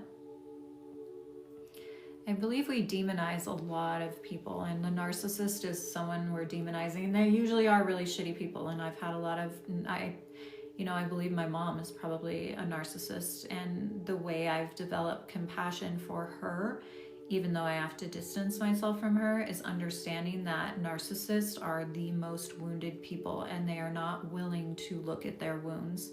And so they are hurting so much that they feel like they have to control the entire world around them for them to be safe. And it's really sad. And you don't have to play into that game. Even if you love them, you don't have to. You know, you don't have to play the game they're playing. You choose your sovereignty by choosing to walk away. But if you stay with a narcissist, you're choosing to play their game. You're choosing to be their victim. Narcissists always need a victim. They need a person to control. So if you cannot be controlled, you will not be with a narcissist.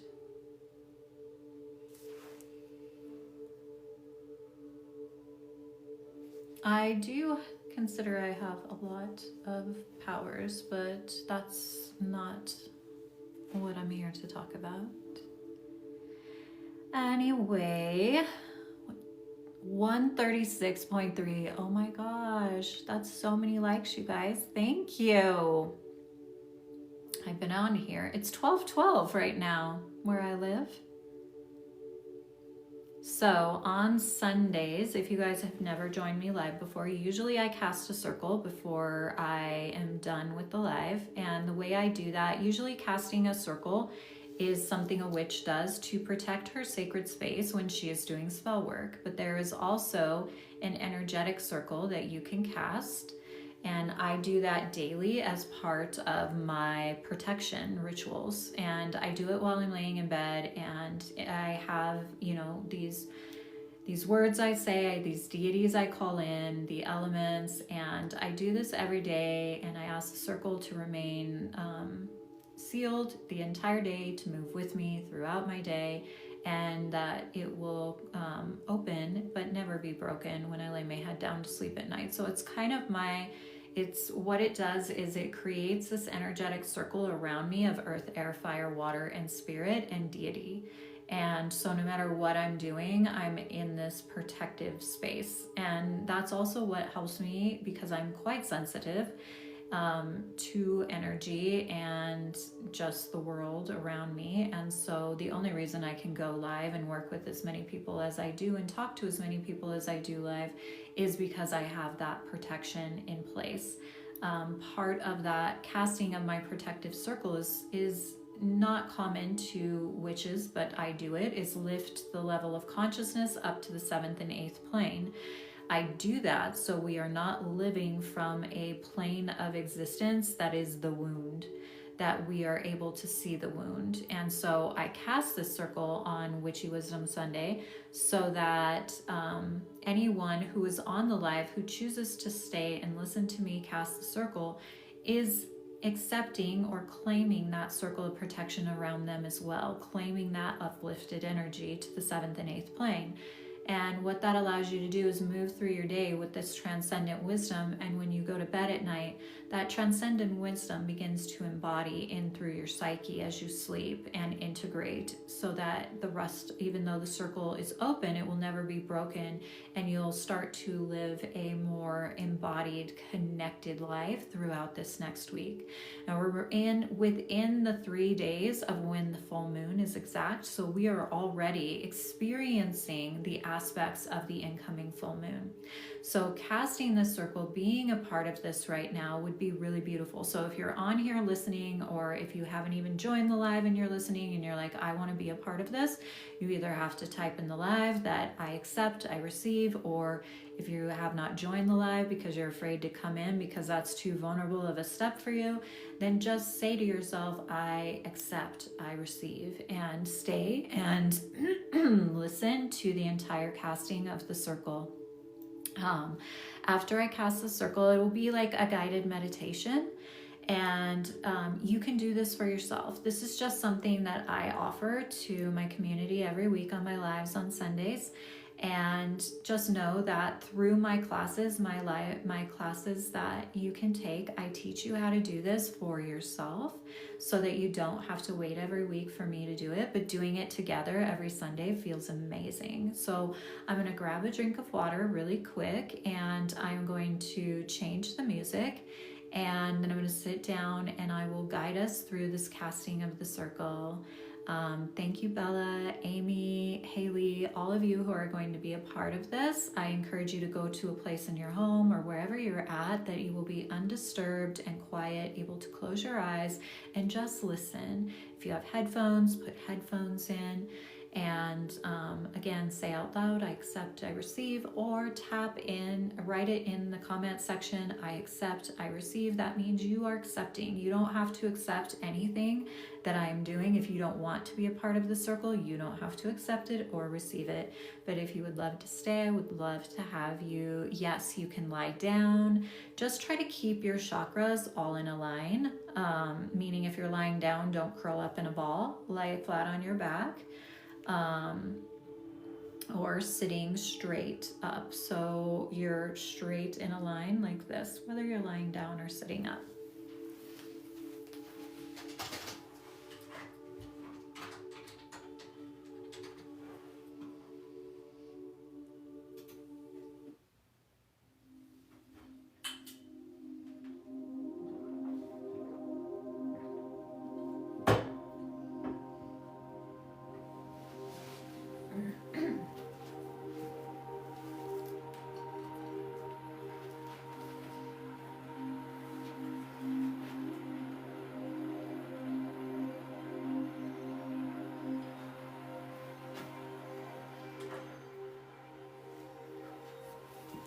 All right, I'm just grabbing some incense, dragon's blood, and just gonna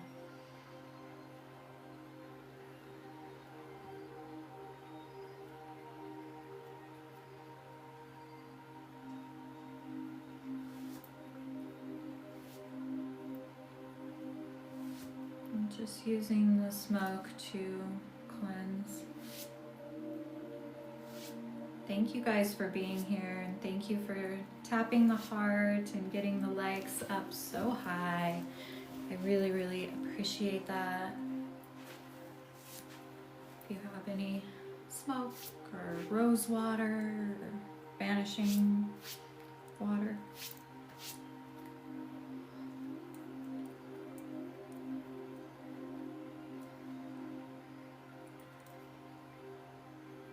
Make sure you always clear those ear chakras so that you can hear spirit. Clear the third eye, clear the voice, the heart, the shoulders where you carry the weight of the world, the wings where you soar, where you feel that sense of freedom, the belly where you hold your power, the womb where you hold creative abilities, and your legs and your feet, where you hold your rooted power and wisdom.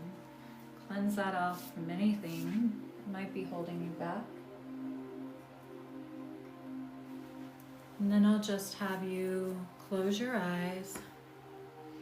Again, typing in the live, I accept, I receive, if you are accepting this circle casting. Closing your eyes. Allowing your palms to be open. And taking a deep breath in through your nose. Allow this breath to fill your entire body up, bringing your awareness to your lungs, your belly, your feet, your fingertips. Hold at the top for 3, 2, 1. Audibly exhale out the mouth. Press all the air out of your body. Seal your lips. Slowly drag the air in through your nose. Feel that air move through your throat. Notice it moves through the nostrils. Feel it entering and expanding the lungs.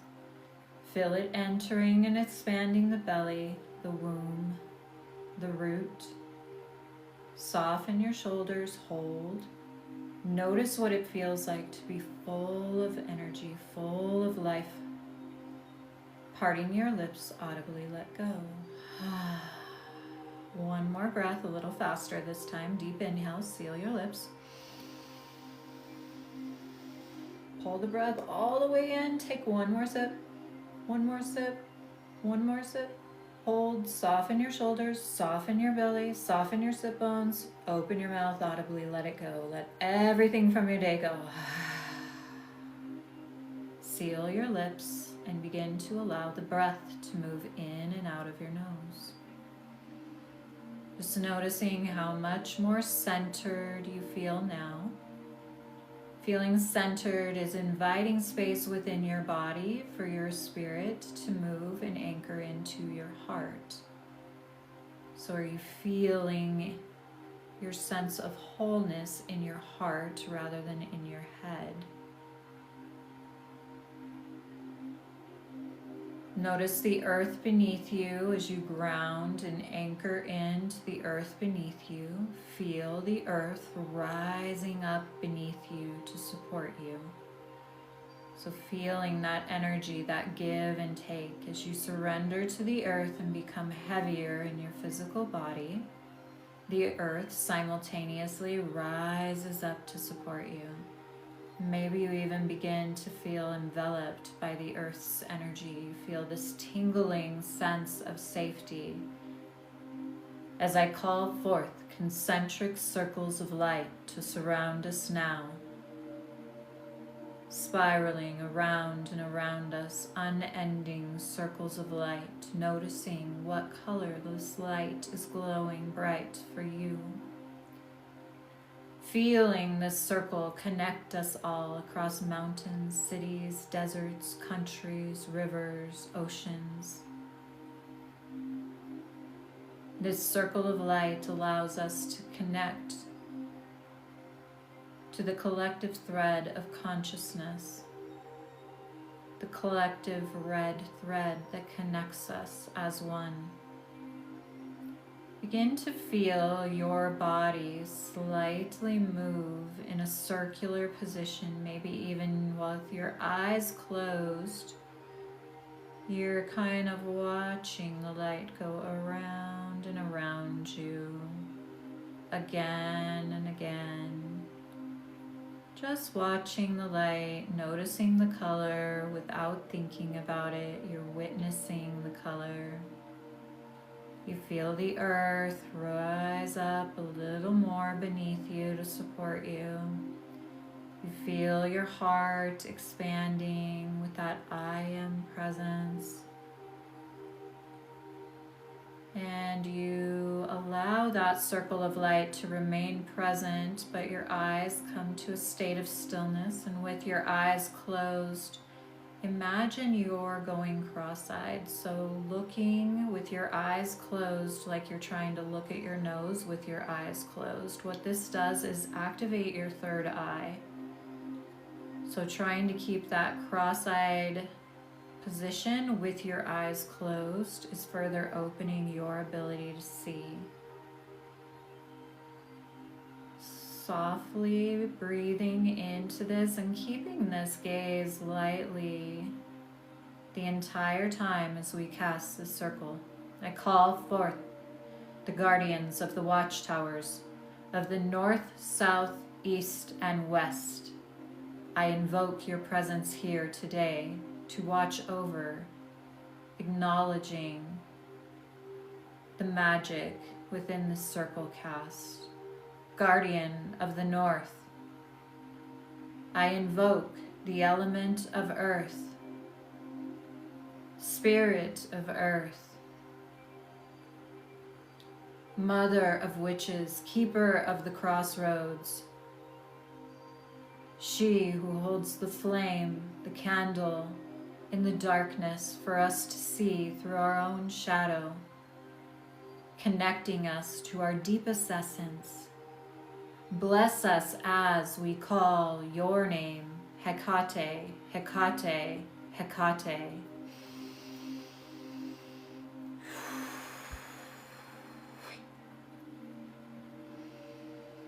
Guardian of the northeast, keeper of the rising sun, keeper of the healing wells,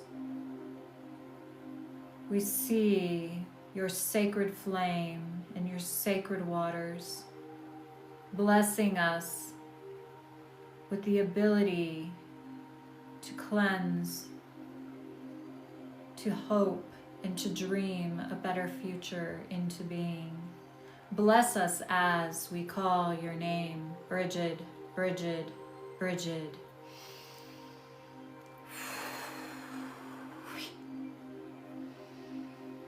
Guardian of the east, I invoke the spirit of air,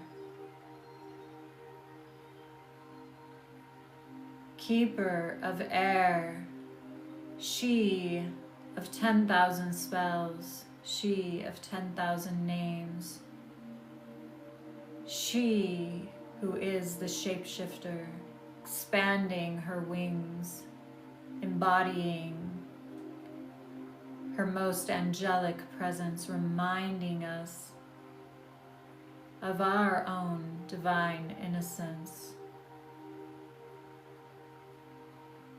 expanding the wings from the spine, awakening the Kundalini energy within each and every person in this sacred circle today.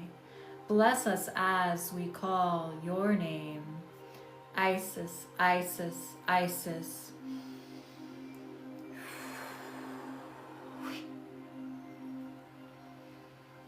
Guardian of the southeast, keeper of sovereignty, keeper of the words spoken in truth in this reality, of the words spoken that are spells, awakening the throat chakra with each claiming this sacred circle, clearing the throat through the sound of songbirds.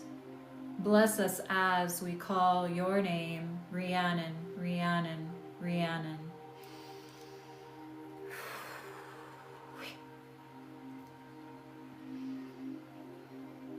Guardian of the south, I invoke the spirit of fire, keeper of the sacred fire, queen of the Fae. Show us the way of fire, to both light up and go out, reminding us of the need to expand and contract as the fire does. And this is a natural part of life, teaching us the sovereignty of the Fae, the sovereignty and the ability to be no one's victim, to be the path of healing, of cleansing and regrowing after the fire has burned us to ashes. Bless us as we call your name, Anya, Anya, Anya.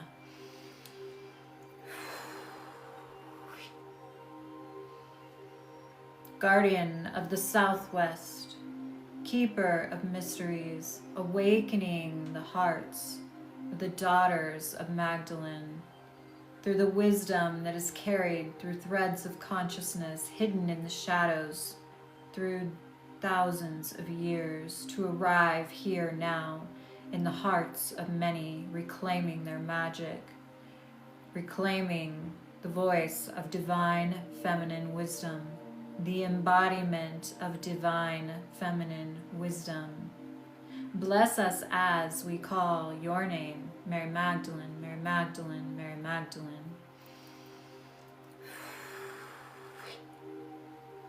Guardian of the West, I invoke the spirit of water, keeper of water,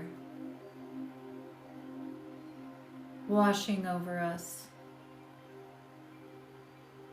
taking us to the depths of the sea, to feel and see what is hidden in the unconscious mind, to the depths of the shadow,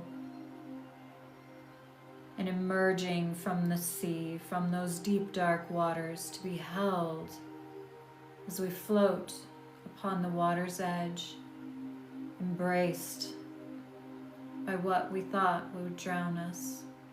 We realize embodies, envelops, is our power to be with these emotions, with these feelings that we find in the depths of the ocean. We see ourselves through your sacred water. We kneel down at the creek's edge and we see our reflection. And beneath our reflection, we see the crystals, the crystalline energy that is our divine innocence. Bless us as we call your name, Caradwin, Caradwin, Caradwin.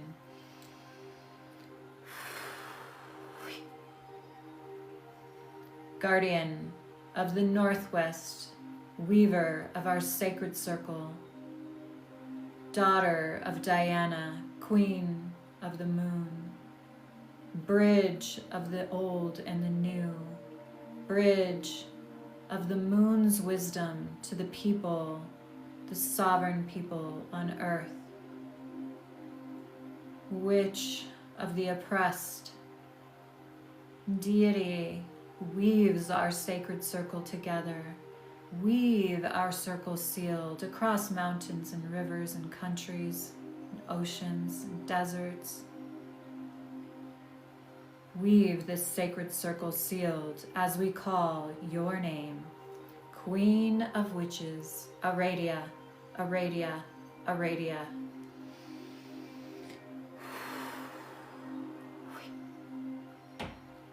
From beneath us, we invoke the ancestors that walk with us in a good way. We call forth the energy of our loving Earth Mother, the Fae, the elementals, and the gnomes, pulling the bottom of our sacred circle. And from above us, we call forth the star brothers and sisters, as we were once seeds in the stars, in the multiverse. We ask that the guidance of our star brothers and sisters that walk with us in a good way witness over this sacred circle today. And we come to heart center, last but not least, bringing your hands to your heart. Left hand on your heart, right hand over your left hand. Feeling your heart gently beat beneath your hands. As we invoke the I Am presence, we invoke our higher self, our soul, to be present here at heart center.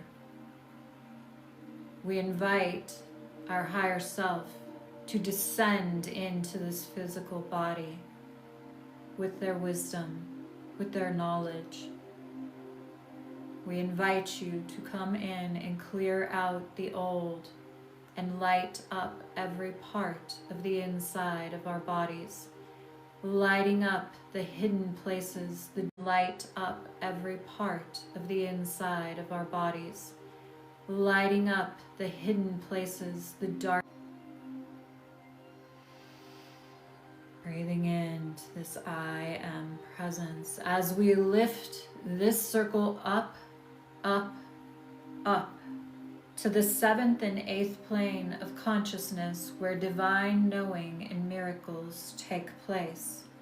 We feel the divine wisdom of our own higher self as we clear the energy around us now, each individually and collectively, as we further embody and anchor in our higher self into our physical body now.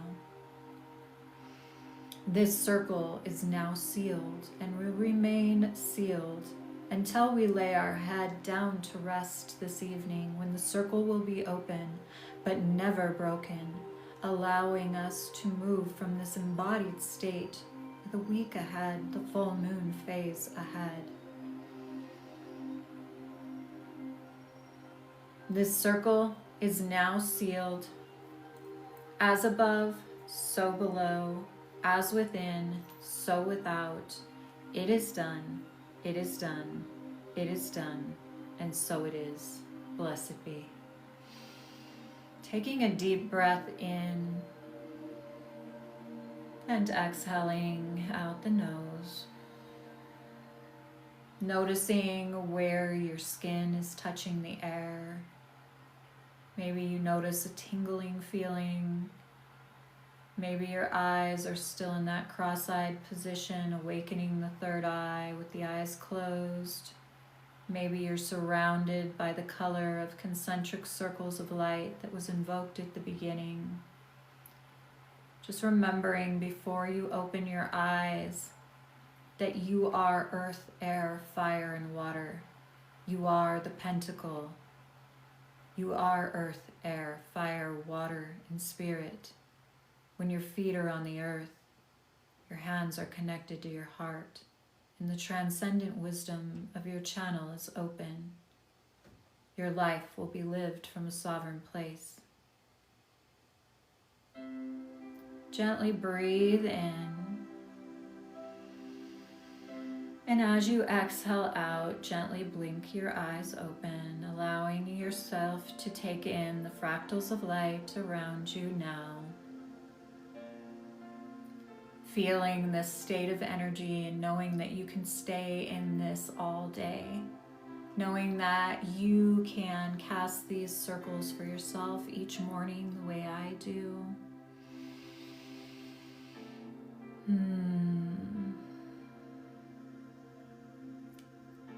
I would love to hear if everyone's coming back into the comment section what colors of light you've seen, anything that came up for you while invoking this sacred circle. So mote it be. Even putting so mote it be in the comment section allows you to receive further, deeper. You can say, as I will, it is done. As I will, so mote it be. Yellow, gold, lots of yellow and gold. Silver like the moon. Aradia bringing that in. Lots of gold, another gold light today. So mote it be, Susan. Was there any yellow and pink? Kelly, love it. Those two are pretty together. Did anyone notice what it felt like when you anchored into your heart space? How did that feel for you? Did you feel yourself go from being in that space of head to heart? White, blessed be, blood moon witch. So mote it be, Haley. Green, blue, and red and white. Whoa. just bright light. That's kind of what I was seeing today myself. I seen white and green. I love it. You know, sometimes we need to not question what the colors mean and just be curious, because blessed be iridescent rainbow colors swirling. Love it. Elements. Yes. If we, instead of trying to put a label on what the colors mean, if we can just be curious as the week moves on and notice what energy is coming in for us, and know that that color has something to do with the energy of this day. And so you can start to align the colors with your own personal meaning by being curious about what happens, rather than assigning it something like green means love or pink means love. What does it mean for you? You know, some people see black as a color of like darkness or evil. I see the color black as protective and rebirth. So, you know, we each have our own meanings, and then there's the meanings we find on Google. When your magic is very potent, you are finding your own meanings, how spirit is communicating to you directly. Was anybody able to do the movement where your eyes are crossed as they're closed? I would love to know if anyone felt the activation of the third eye by doing that with your eyes closed. Yes, Bridge 666 felt it. You guys tap the heart. Let's get up to 200K. Tap, tap, tap.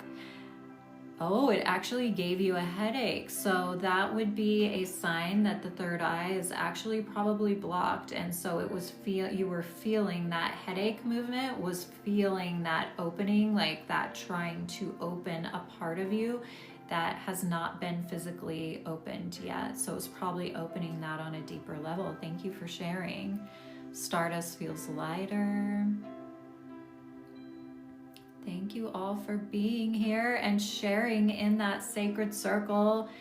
And we're almost up to 160K likes. Thank you guys for tapping the hearts. I heard my name 3 times. Oh, I love that. Because, you know, a lot of us witches believe the deities are actually not outside of us. Some of them are, like Mary Magdalene. Hecate are actually beings that walked this earth, and then there are deities that are actually archetypes, and they're archetypes that exist within us.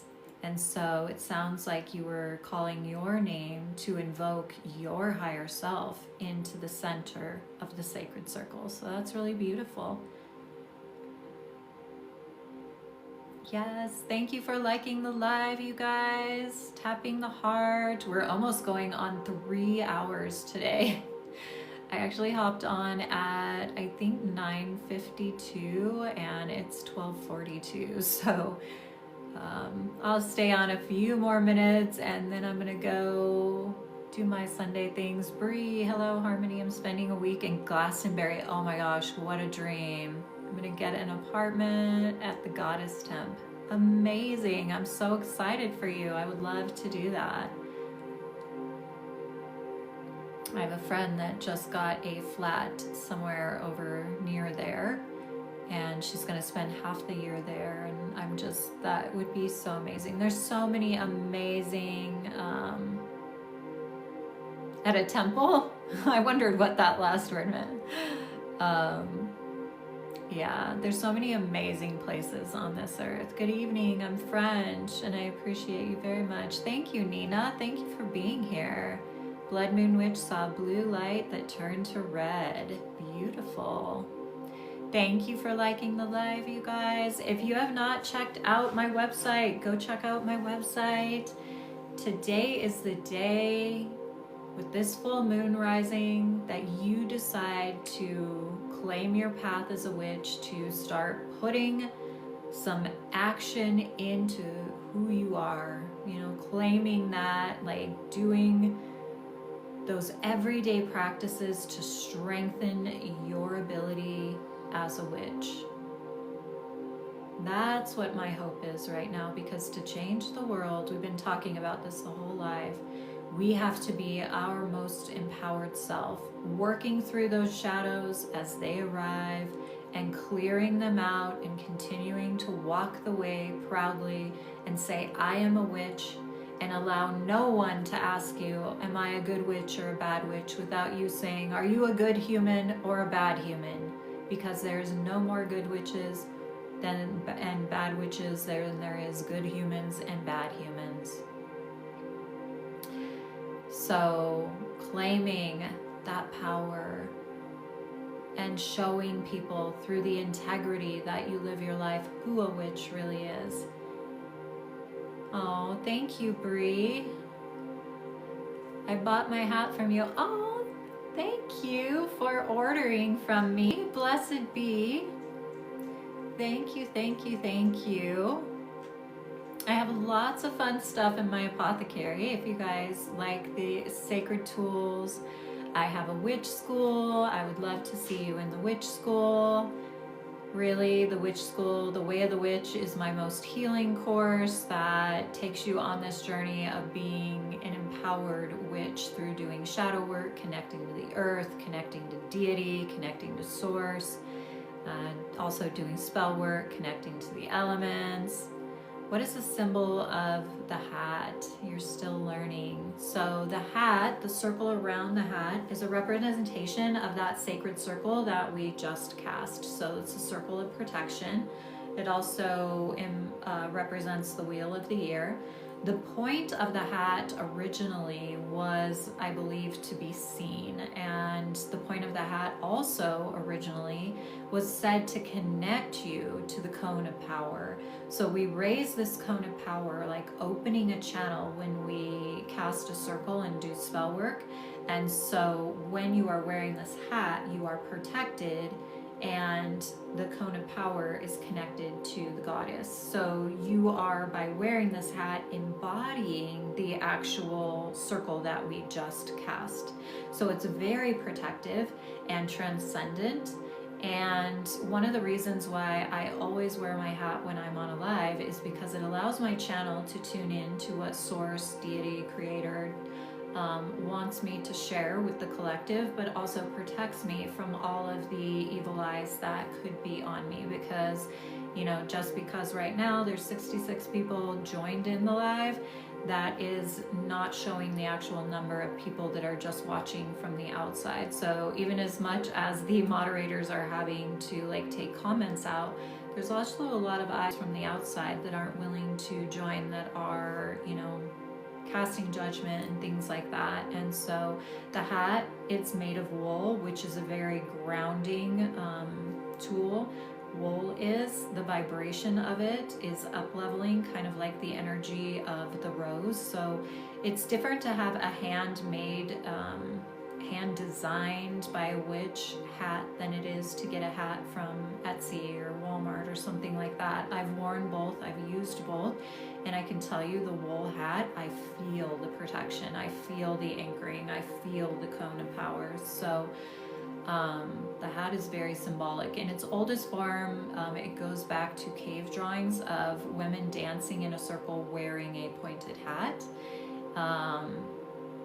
And there is also the alewives, which were known to be the pagans who, women who lost their husbands and would take their brew in big cauldrons, which was beer, to the street corners. And after the men would work and the people would be in the markets on the street, they would actually go to these witches to get their beer from their brew. So that's where you kind of start seeing the witch's cauldron with her brew and giving people a brew that alters their state of consciousness, right? So they started wearing the tall pointy hats to be seen through the crowd. So when I said some of the older origins is about being seen, you know, the same thing goes for when I'm live, or any other witch that wears a hat when they are live. Is there's no doubt when somebody's scrolling and they see you wearing a witch hat that you are a witch.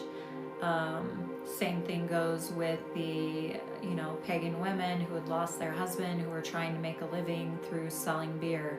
They wanted to be seen through the crowds. They ended up being finger pointed, blamed for being a witch, because and it was actually a lot of the women that would call them witch, because, you know, the men would drink and become drunk, and the women that were actually creating the brew were husbandless, and so they would end up, sleeping with these men, and then the women would get mad, and that kind of accentuated that sister wound. So yeah, I'm a witch, I'm a dark person, I call my power back. I don't know what that means. I'm a dark person. Are you saying I don't know what that means? But thank you guys for being here live. Thank you for being part of Casting the Circle. Thank you for hearting the live and getting us up to 174.4K hearts. It is 12:50. I have 2 more minutes. Can you get me up to 200K before I go? That would be freaking amazing. Even more amazing if you would help this full-time witch out. Go check out my website, make an order on my apothecary, join the witch school.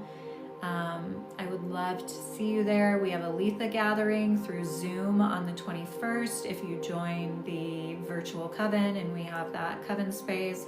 If you join the virtual coven, please join the group and introduce yourself, because the only way we get to know you is if you're willing to share your witchy practice in the coven. And that's what it's about. It's about sharing your practice so that everyone learns from everyone in the group.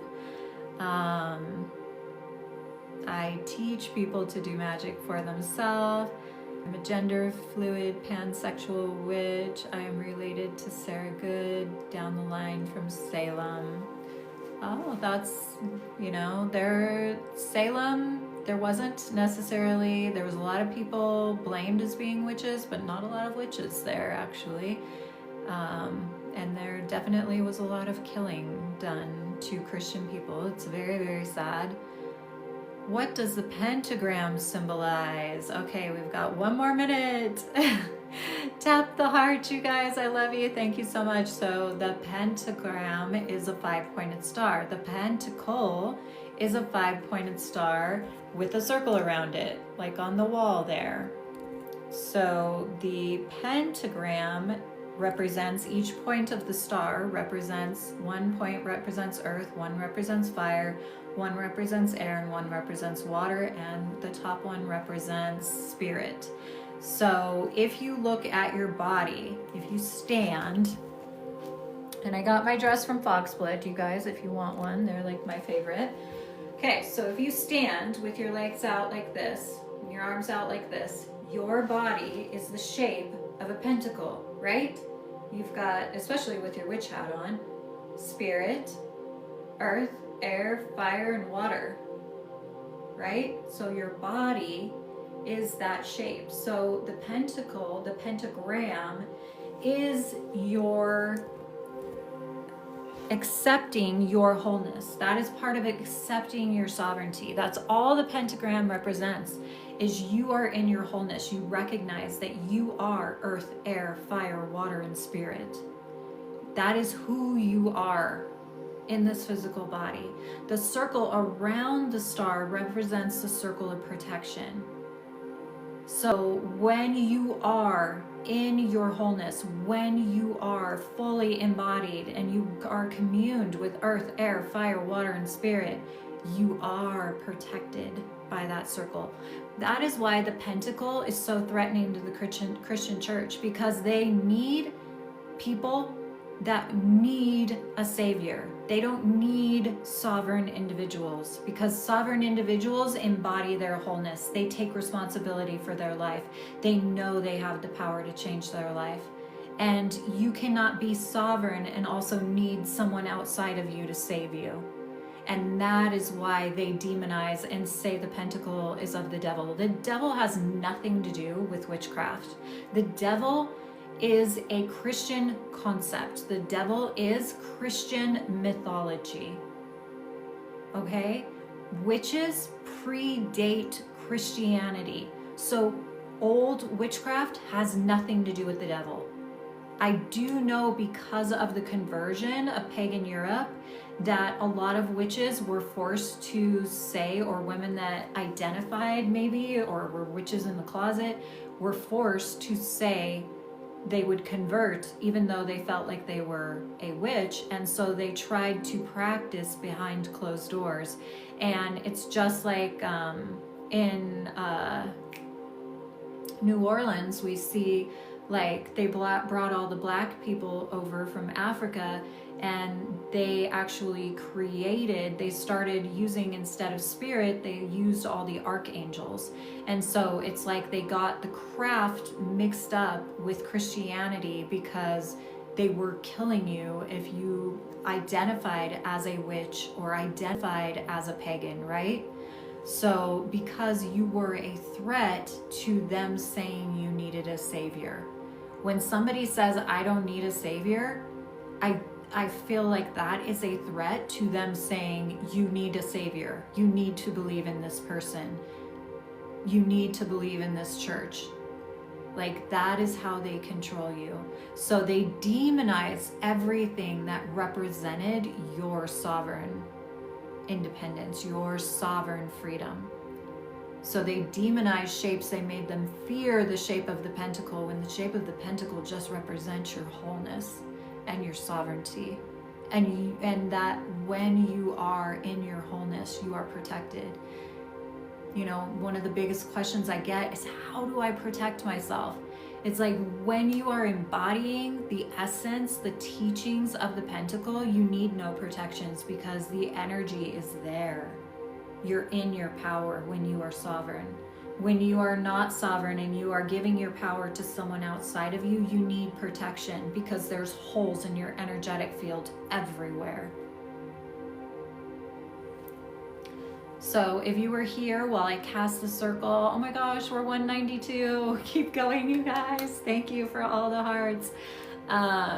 If you embody, like if you were here for that casting of the circle, all of those deities I cast, Hecate, Bridget, Isis, Rhiannon, Anya, Mary Magdalene, Caradwyn, and Aradia, and Gaia, the Earth Mother, those are deities that I personally work with. I personally don't only work with one deity, I work with several deities, and I will have a overlighting deity, overlighting mentor that I will be working with, depending on where I am at my life. You know, there were points in my life where I worked heavily on inner child healing, and I worked with Kuan Yin a lot during that time period. You know, working on my leadership abilities, I worked with Isis. Hecate helped me with the shadow work. You know, I've even worked with Lilith a lot. So depending on what I'm working with in my life is the deity that I'm working with. But I do believe a lot of the deities are archetype images that exist within us, and they call to us because they are aspects of ourself that we have not embodied yet. And so the archetype image calls to us because we are meant to be embodying the qualities that they are mirroring back to us. It's something that exists within us that we have yet to accept. And then there are the ascended master deities that have actually walked the earth, and they are committed to coming back and helping humanity raise in consciousness, because their mission on this planet was so potent that they are not willing to give up until they see humanity shift, till they see humanity turn that corner and start choosing sovereignty over codependency. Oh my gosh, 200K! Thank you guys! Blessed be! Blessed be. Thank you so much. Yay! Hot damn, we did it. We did it. Thank you, you guys, for being here. 201.2. Thank you, thank you, thank you. Yay! Thank you, Hailey. Thank you, all of you who've been on here. Susan's, thank you. District 12, thank you. Eclectic Goddess, all of you, thank you for being here, being on the live with me for 3 hours. You can tell my voice is getting hoarse from talking for so long. Thank you, Carrie Sue. Max Joy, thank you for being here. Zenaday, thank you. Blessed be, everyone. I hope that your day is magical. Look at that, 202.4. Time for some water. Yes, I need some water and some food. You know, Keep embodying your sovereignty, you guys. Be willing to say, I am a witch, and do everything you have to do to embody what it means to be fully free over this full moon. That is my wish for this full moon. Like, allow what you have been programmed to be as higher knowledge to drift away, and step into that embodiment of what your higher self really is, who your higher self really is. You know, there's so much magic in saying the words, I am a witch, of claiming it and then walking the world as that, even if your voice shakes, like we talked about. So get out there and be your sovereign selves. As I will, so mote it be. Yes, witches are all genders and no gender at all. Thank you, you guys. I will be live again Sunday next week at 10. Lorna. Well, I would hope you'd say I'm a witch. Blessed be Amy and Kelly and Eclectic Goddess, all the moderators that helped me out today, my priestesses. Thank you for being here and being a part of my community. Go check out my offerings. So much love for you all. Lorna, good. I'm glad you're a witch and not a bitch. Yes, everyone say it before I go. I am a witch. I am a witch. Put it in the comment thread. I am a witch. I am a witch. That is what the full moon in Sagittarius is bringing for all. Thank you. I will see you next Sunday. Yes, I am a witch. I am a witch. I'm a witch. I'm a witch. I love it. I'm a witch. I'm a witch. I'm a witch. Yay! As long as it's saying I'm a witch in the comments, I'm saying I'm a witch. Here's your chance to say it out loud for the whole world to see. I am a witch. I am a witch. Love it. I am that witches. I am a witch. I'm a witch. Yay! My voice is so hoarse, you guys. I love you so much. I am a witch, flower power. I am a witch, Lady Key. Thank you, Susan. I am a witch, Chris, so mote it be. Thank you guys, and thank you for 205 likes. Thank you for all the hearts. Blood Moon Witch, I'm a witch. She's a queen. We are all queens. Yes, time for water. I love you guys all. I'm going to click off now. Blessed be. Have a beautiful Sunday. And thank you with all my heart for 200K, 206.5K, and all of the reclamations of